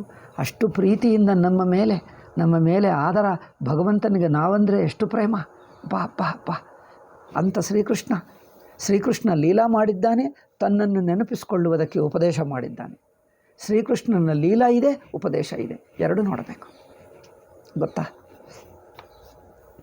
ಸಂಕಲ್ಪ ಪ್ರಭವಾನ್ ಕಾಮಾನ್ ತ್ಯಕ್ವಾ ಸರ್ವಾನ್ ಶೇಷತಃ ಮನಸೈವೇಂದ್ರಿಯ ಗ್ರಾಮಂ ವಿನಿಯಮ್ಯ ಸಮಂತತಃ. ಮನಸ್ಸಿನಿಂದ, ಈಗ ಧ್ಯಾನದಲ್ಲಿ ಕೂತಿರುವಾಗ ಈಗ ಈ ಇಂದ್ರಿಯಗಳನ್ನು ಮನಸ್ಸಿನಿಂದ ಹೊರಗಿನ ಪ್ರಪಂಚವನ್ನು ಯೋಚನೆ ಮಾಡದೆ ಎಲ್ಲ ಬಿಡಿಸಬೇಕು. ಅಂದರೆ ಹೊರಗಿನ ಪ್ರಪಂಚ, ನಾಮ ರೂಪ, ಘಟನೆಗಳು, ನಿನ್ನೆ ಮೊನ್ನೆ ಯಾವುದು ಯೋಚನೆ ಮಾಡತಕ್ಕದ್ದಲ್ಲ, ಎಲ್ಲ ಬಿಟ್ಟುಬಿಟ್ಟೆ. ಆನಂದವಾಯಿತು, ಹಗುರವಾಯಿತು, ಎಲ್ಲ ಬಿಟ್ಟುಬಿಟ್ಟೆ. ಹಾಗೆ ಬಿಟ್ಟು ಶನೈ ರೂಪರಮೆ. ಈಗ ದೃಷ್ಟಿಯನ್ನು ತನ್ನ ಸಾಕ್ಷಿ ಮೇಲೆ, ತನ್ನ ಆತ್ಮ ಮೇಲೆ ಇಡಬೇಕು.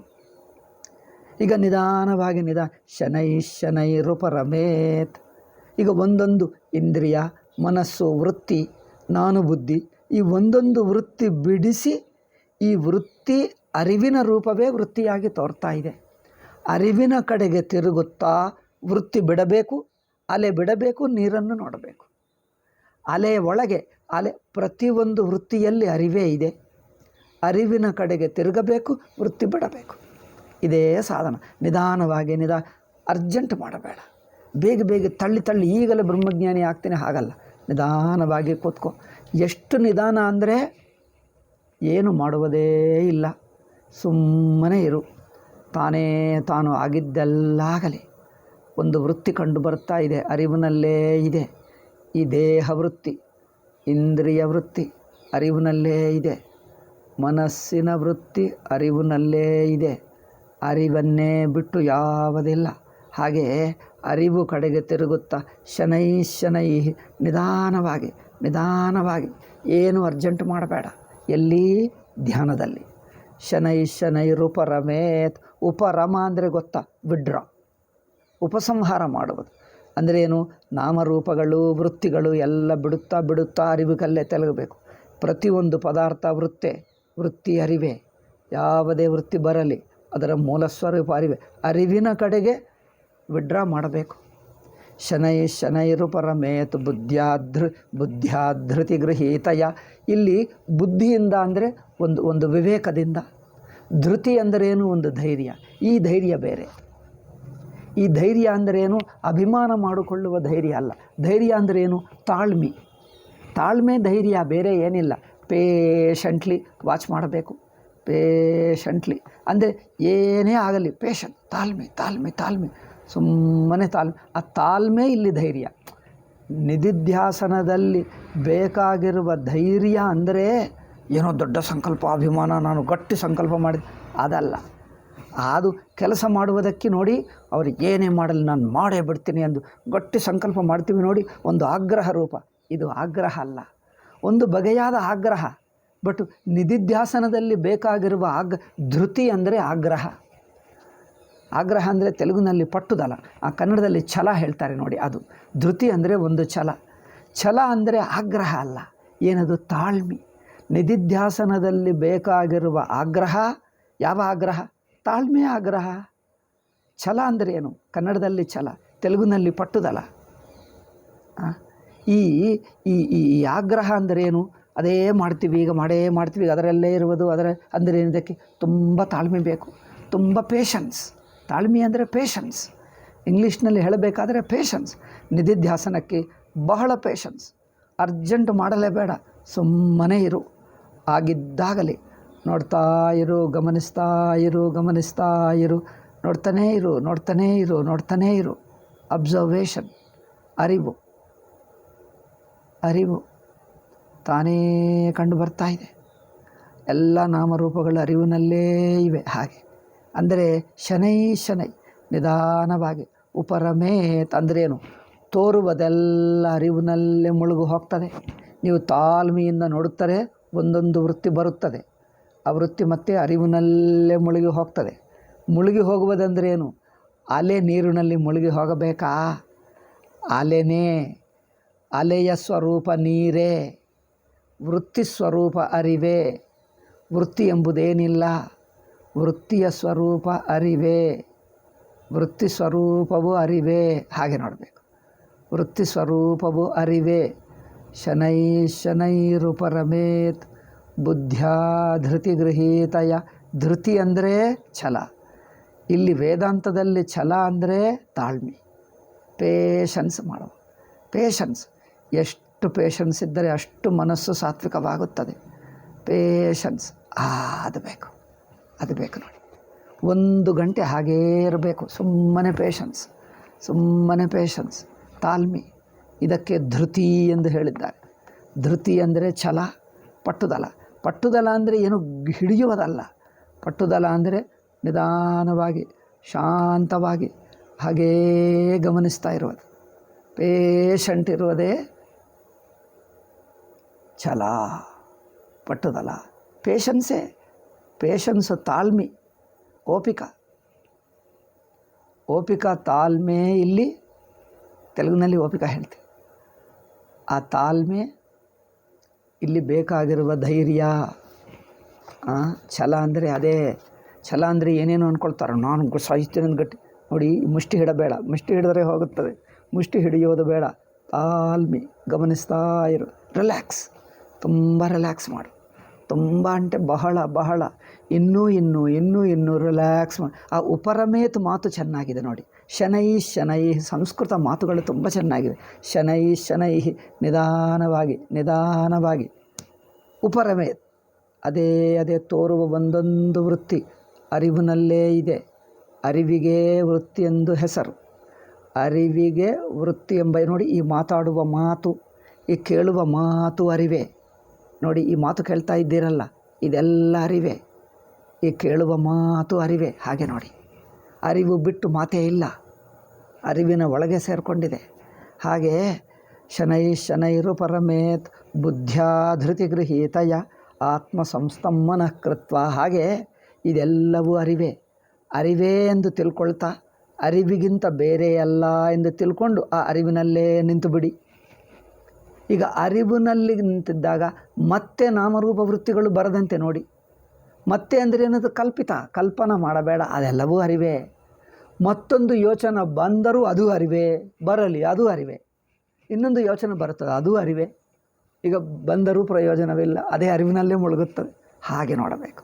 ಸೊ ಆತ್ಮ ಸಂಸ್ಥಂ ಮನಃಕೃತ್ವ ನ ಕಿಂಚಿದಪಿ ಚಿಂತಯೇತ್. ಆತ್ಮಸ್ವರೂಪವನ್ನು ಬಿಟ್ಟು ನೀ ಮನಸ್ಸು ಎಲ್ಲೇ ಹೋಗಲಿ ಏನೇ ಮಾಡಲಿ ಅರಿವಿನಲ್ಲೇ ಇದೆ. ಅರಿವಾಗಿದ್ದುಕೊಂಡೇ ಯೋಚನೆ ಮಾಡ್ತಾ ಇದೆ ನೋಡಿ. ಅಲೆ ಏನೇ ಆಗಲಿ ನೀರಾಗಿದ್ದುಕೊಂಡೇ ಅಲೆ ಬರುತ್ತದೆ, ಬರಲಿ ಹೋಗಲಿ ಬಿಡಲಿ ಏನೇ ಆಗಲಿ ನೀರಾಗಿದೆ, ನೀರಾಗಿದೆ ಅಷ್ಟೇ. ಮಿಕ್ಕದು ಏನೇ ಆಗಲಿ ಬಿಡಲಿ. ಈಗ ಆಗ್ರಹ ಮಾಡಬೇಡ, ನೀರಾಗಿದ್ದರೆ ಸಾಕು, ನೀರಾಗಿದ್ದರೆ ಸಾಕು. ಮನಸ್ಸು ಅರಿವಾಗಿದ್ದರೆ ಸಾಕು. ಏನೇ ತೋರಲಿ ಏನೇ ಬಿಡಲಿ ಏನೇ ಆಗಲಿ ಅದು ಅರಿವೇ. ಅದೆಲ್ಲ ತಾನೇ ತಾನು ಅರಿವೇ ಅರಿವು. ಹಾಗೆ ಆತ್ಮ ಸಂಸ್ಥಂ. ಆತ್ಮ ಅಂದ್ರೇನು? ಸ್ವತಃಸಿದ್ಧ. ಆತ್ಮ ಅಂದರೆ ಸ್ವಪ್ರಕಾಶ. ಆ ಸ್ವತಃಸಿದ್ಧ ಇರವು ಇದೆ ನೋಡಿ, ಆ ಸ್ವತಃಸಿದ್ಧ ಅರಿವೇ. ಅಂದರೆ ತಾನೇ ತಾನು ಹೊಳೆಯುತ್ತಿರುವ ಅರಿವು.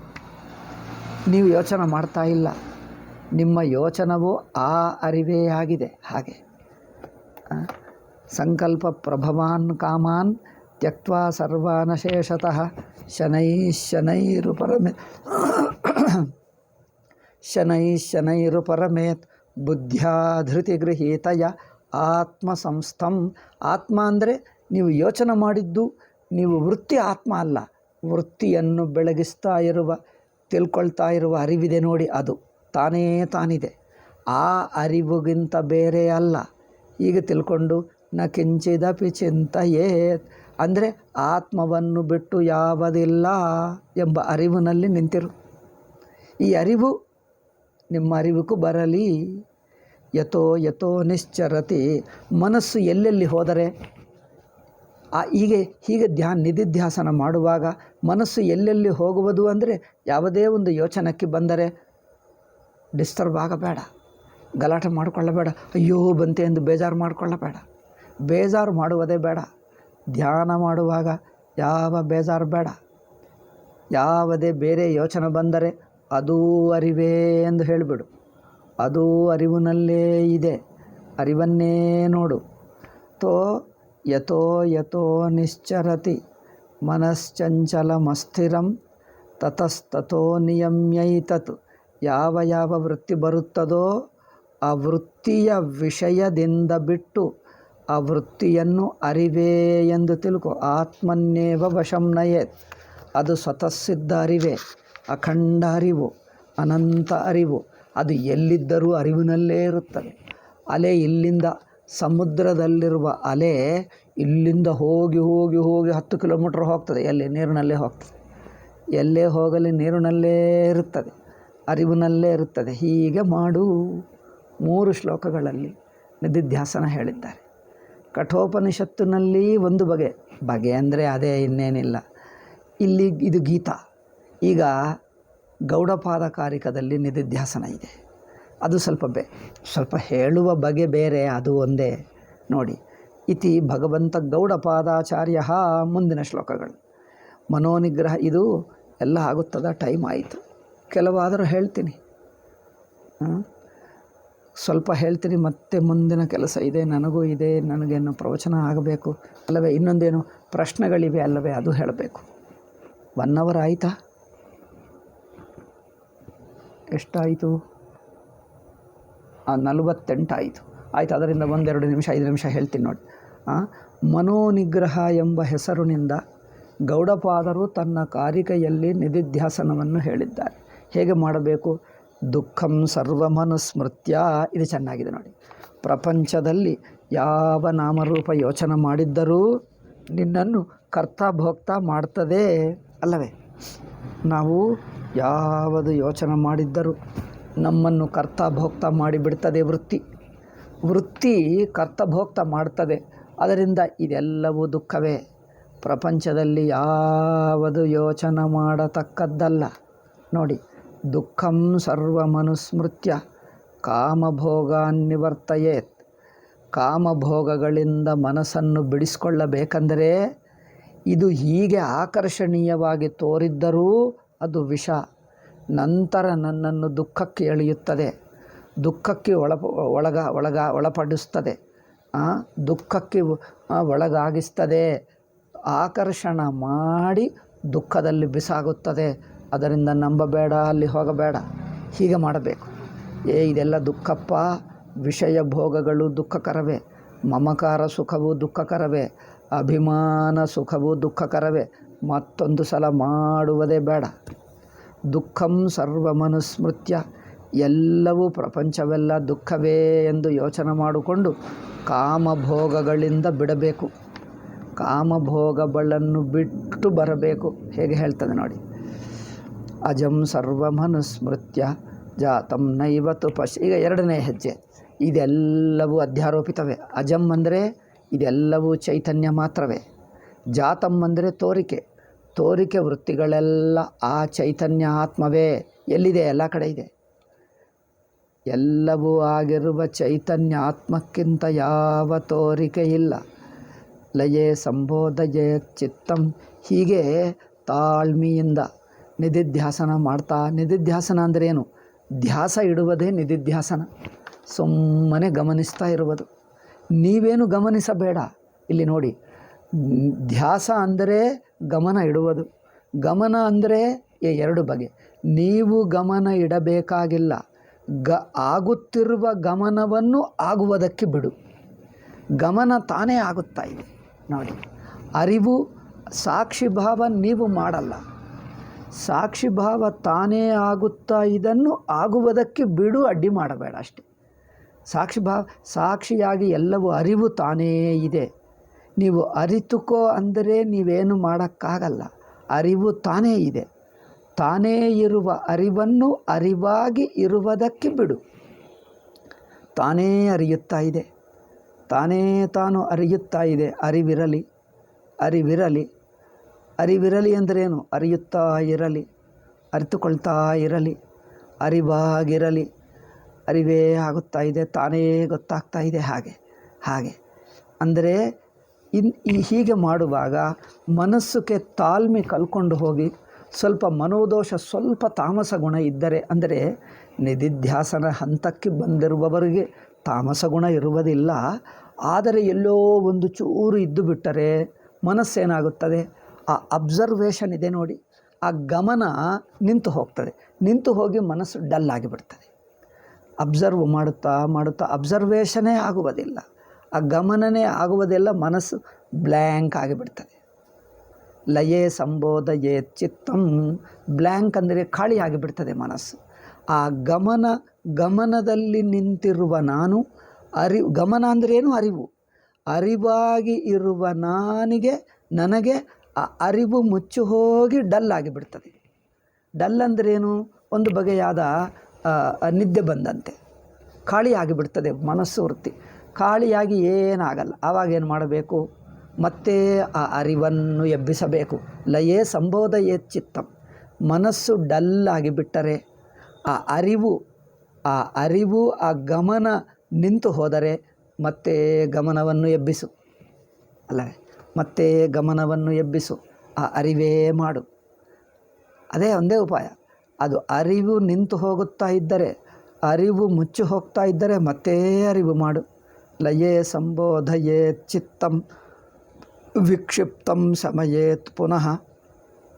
ಮನಸ್ಸು ಹೊರಗೆ ಯಾವುದೋ ನಿನ್ನೆನೋ ಮೊನ್ನೆನೋ ಏನೋ ನಡೆದಿರುವ ಘಟನೆ ನೆನಪಾದರೆ, ಅಥವಾ ಯಾವುದೇ ಒಂದು ಸಂಘಟನ, ಯಾವುದೇ ಒಂದು ವಸ್ತು ನಮಗೆ ನೆನಪಾದರೆ ಆವಾಗ ಏನು ಮಾಡಬೇಕು? ವಿಕ್ಷಿಪ್ತಂ ಶಮಯೇತ್ ಪುನಃ. ಯಾವುದೋ ಯೋಚನಕ್ಕೆ ಬಂದರೆ ಬೇಜಾರು ಮಾಡಿಕೊಳ್ಳಬೇಡ. ಏನು? ಕ್ವಾಯಟ್ ಆಗಿ.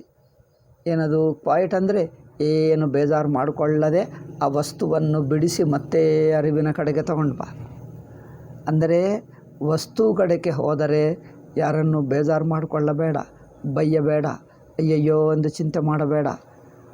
ಆ ವಸ್ತುವನ್ನು ಬಿಡಿಸಿ ಮತ್ತೆ ಅರಿವಿನ ಕಡೆಗೆ ತಗೊಂಡು ಬಾ.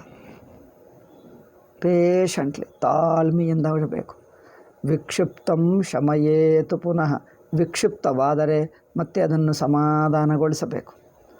ಸಕಷಾಯಂ ವಿಜಾನೀಯಾತ್. ಇದು ಮೊದಲು ಡಲ್ ಆಗಿಬಿಡ್ತದೆ. ಅದಕ್ಕೆ ಗಮನವನ್ನು ಎಬ್ಬಿಸಬೇಕು. ಹೊರಗಿನ ಪ್ರಪಂಚ ನೆನಪಾದರೆ ಆ ನೆನಪುಗಳು ಬಿಡಿಸಿ ಮತ್ತೆ ಅರಿವಿನಲ್ಲಿರಬೇಕು. ಕೆಲವೊಮ್ಮೆ ನಮ್ಮ ಒಳಗಿನ ಹಿಂದಿನ ಸಂಸ್ಕಾರಗಳಿಂದ ಏನೋ ಬಂದುಬಿಡ್ತದೆ. ಹೊರಗಿನದು ನಾವು ಯೋಚನೆ ಮಾಡ್ತಾ ಇಲ್ಲ, ಆದರೂ ಒಳಗಿನಿಂದ ಸಂಸ್ಕಾರ ಬರುತ್ತದೆ. ಆವಾಗ ಏನು ಮಾಡಬೇಕು? ಆ ಸಂಸ್ಕಾರವೆಲ್ಲ ಬಿಡಿಸಬೇಕು, ಅಳಿಸಿ ಬಿಡಬೇಕು. ಅದಕ್ಕೆ ಅರಿವೇ. ಸಾಕ್ಷಿಯಾಗಿದ್ದರೆ ಆ ಹಿಂದಿನ ಸಂಸ್ಕಾರಗಳಿಂದ ಬರುತ್ತಾ ಇದ್ದರೂ ಅದನ್ನು ಸಾಕ್ಷಿ ಅರಿವಿನಲ್ಲೇ ಮುಳುಗಿಸಿಬಿಡು. ಅದೆಲ್ಲ ಸಾಕ್ಷಿಗಿಂತ ಬೇರೆ ಅಲ್ಲ, ಅದೆಲ್ಲ ಕಲ್ಪಿತ ಕಲ್ಪಿತ ಕಲ್ಪಿತ. ಹಾಗೆ ಹೇಳಿದರೆ ಸಕಷಾಯಂ ವಿಜಾನೀಯಾತ್. ಇಷ್ಟಾದಾಗ ಮನಸ್ಸು ಸಮಾಧಾನವಾಗುತ್ತದೆ, ಅರಿವೇ ಅರಿವಿರುತ್ತದೆ. ಇಷ್ಟಾದಾಗ ಕೇವಲ ಸಮಾಧಾನ, ಕೇವಲ ಅರಿವು ಅರಿವು ಅರಿವು. ಅದನ್ನು ಡಿಸ್ಟರ್ಬ್ ಮಾಡಬೇಡ. ಸಮಪ್ರಾಪ್ತಂ ನ ಚಾಲಯೇತ್. ಹೀಗೆ ಸಮವಾಗಿದೆ, ಸಮಾಧಾನವಾಗಿದೆ, ಅರಿವೇ ಆಗಿ ನಿಂತಿದೆ. ಆ ನಿಂತಿರುವ ಮನಸ್ಸನ್ನು ಡಿಸ್ಟರ್ಬ್ ಮಾಡಬೇಡ. ಮನಸ್ಸು ಏನಾಯಿತು? ಆತ್ಮ ಸಮಾನವಾಗಿದೆ. ಸಾಕ್ಷಿ ಹೇಗಿರುತ್ತದೋ ಅರಿವು ಅಂದರೆ ವೃತ್ತಿ ಸಾಕ್ಷಿ ಆಗಿಬಿಟ್ಟಿತು. ಅದನ್ನು ಡಿಸ್ಟರ್ಬ್ ಮಾಡಬೇಡ ಅಲ್ಲವೇ? ಸಮಪ್ರಾಪ್ತಂ ನ ಚಾಲಯೇತ್. ಆಗಿದ್ದನ್ನು ಡಿಸ್ಟರ್ಬ್ ಮಾಡಬೇಡ. ಏನು ತಾನೇ ತಾನಾಗಿದ್ದನ್ನು ಸುಮ್ಮನೆ ಬಿಡು. ಏನಿರುತ್ತದೋ ಹಾಗೆ ಶಾಂತವಾಗಿರಲಿ, ಸಮಾಧಾನವಾಗಿರಲಿ. ಅದನ್ನು ಡಿಸ್ಟರ್ಬ್ ಮಾಡಬೇಡ. ನಾ ಸ್ವಾದಯೇತ್ ಸುಖಂತತ್ವ. ಆ ಸಮಾಧಾನದ ಸುಖ ಇರುತ್ತದೆ ನೋಡಿ, ಅದು ಮನಸ್ಸು ಶುದ್ಧವಾಗಿ ಸಾತ್ವಿಕವಾಗಿರುವ ಸುಖ. ಆ ಸುಖಕ್ಕೆ ಅಂಟುಕೊಳ್ಳಬೇಡ. ನಾ ಸ್ವಾದಯೇತ್.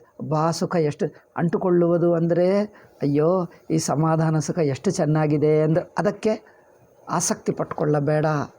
ಸಮಾಧಾನ ಸುಖವು ಅದೂ ಅರಿವಿಗೆ ತೋರ್ತಾ ಇದೆ.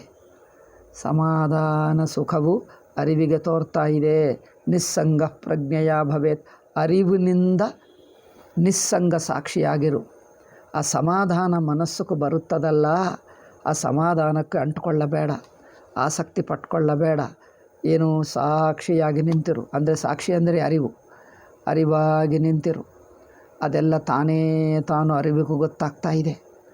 ಅರಿವು ತಾನೇ ತಿಳಿಯುತ್ತಾ ಇದೆ, ಪ್ರಯತ್ನವಿಲ್ಲ. ಅರಿವು ತಾನೇ ತಿಳ್ಕೊಳ್ತಾ ಇದೆ, ಎಲ್ಲವೂ ಅರಿವಿಗೂ ತಾನೇ ಗೊತ್ತಾಗ್ತಾ ಇದೆ. ತಾನೇ ತಾನು ಗೊತ್ತಾಗ್ತಾ ಇದೆ, ಯಾವ ಪ್ರಯತ್ನವೂ ಬೇಡ. ಹೀಗೆ ನೋಡಿ, ನಿಶ್ಚಲಂ ನಿಶ್ಚಿರಚಿಂತಂ ಏಕೀಕುರ್ಯಾತ್. ಆವಾಗ ಇಷ್ಟು ಸಮಾಧಾನವಾಗಿರುವ ಈ ಮನಸ್ಸಿದೆ ನೋಡಿ, ವೃತ್ತಿ ಶುದ್ಧ ಸಾತ್ವಿಕ. ಈ ಸಮಾಧಾನವು ಆತ್ಮಸ್ವರೂಪವೇ, ಆತ್ಮಕ್ಕಿಂತ ಬೇರೆಯಲ್ಲ ಎಂದು ತಿಳಿದುಬಿಟ್ಟರೆ ಅಪ್ರಯತ್ನ ಅದೆಲ್ಲವೂ ಆತ್ಮ ಎಂದು ತಿಳ್ಕೊಂಡು ಬಿಡು. ಯದಾನಲ್ಲೀಯ. ಹೀಗೆ ಯದಾನಲ್ಲೀಯತೆ ಚಿತ್ತಂ ಚ ವಿಕ್ಷಿಪ್ಯತೆ ಪುನಃ ಅನಿಂಗನಮನಾಭಾಸಂ ನಿಷ್ಪನ್ನಂ ಬ್ರಹ್ಮ. ಹೀಗೆ ಮನಸ್ಸು ಡಲ್ ಆಗಲ್ಲ, ಪ್ರಪಂಚವನ್ನು ಯೋಚನೆ ಮಾಡಲ್ಲ, ಮತ್ತು ಯಾವುದು ಅಲಗಾಡಲ್ಲ, ಅರಿವಾಗಿ ನಿಂತಿರ್ತದೆ. ವೃತ್ತಿ ಎಲ್ಲ ಅರಿವೇ ಅರಿವಾಯಿತು, ಅರಿವಿಗಿಂತ ಬೇರೆ ಯಾವುದಿಲ್ಲ. ಹೀಗೆ ಬ್ರಹ್ಮವಾಗಿ ನಿಂತಿತ್ತಲ್ಲ, ಈಗ ಅಲ್ಲೇ ನಿಲ್ಲಲಿ. ಅದೇ ಬ್ರಹ್ಮ, ಸ್ವತಃ ಸಿದ್ಧ ಬ್ರಹ್ಮ ಅದೇ. ಅಧಿಕಂತ್ವತ್ರ ಭಾಷ್ಯತೋ ಅತಗಂತವ್ಯಂ ಗುರುಮುಖಾಚ್ಚೇತಿ ವಿರಮ್ಯತೆ. ಅಷ್ಟೇ. ನಿಧಿಧ್ಯಾಸನ ಮುಗಿಸಿಬಿಟ್ಟ. ಇವತ್ತು 3 ಮುಗಿಸಿಬಿಟ್ಟಿದ್ವಿ. ಕಠೋಪನಿಷತ್ತು, ಗೀತಾ ಆ್ಯಂಡ್ ಮಾಂಡೂಕ್ಯ. ಆಯ್ತಪ್ಪ, ಮುಂದಿನ ಪಾಠ ನಾಳೆ ಹೇಳೋಣ. ಓಂ ಶಾಂತಿ ಶಾಂತಿ ಶಾಂತಿ. ಹರಿ ಓಂ ಶ್ರೀ ಗುರುಭ್ಯೋ ನಮಃ. ಹರಿ ಓಂ ತತ್ಸತ್. ಸ್ವಲ್ಪ 5 ನಿಮಿಷ ತಗೊಂಡು ಬರ್ತೀನಿ. ಅವರೇನು ಪ್ರಶ್ನೆ ಕೇಳಿದ್ದಾರೆ, ಆ ಪ್ರಶ್ನೆಗೆ ಉತ್ತರ ಹೇಳೋಣ. ನಾನು ಸೆಲ್ಫೋನನ್ನು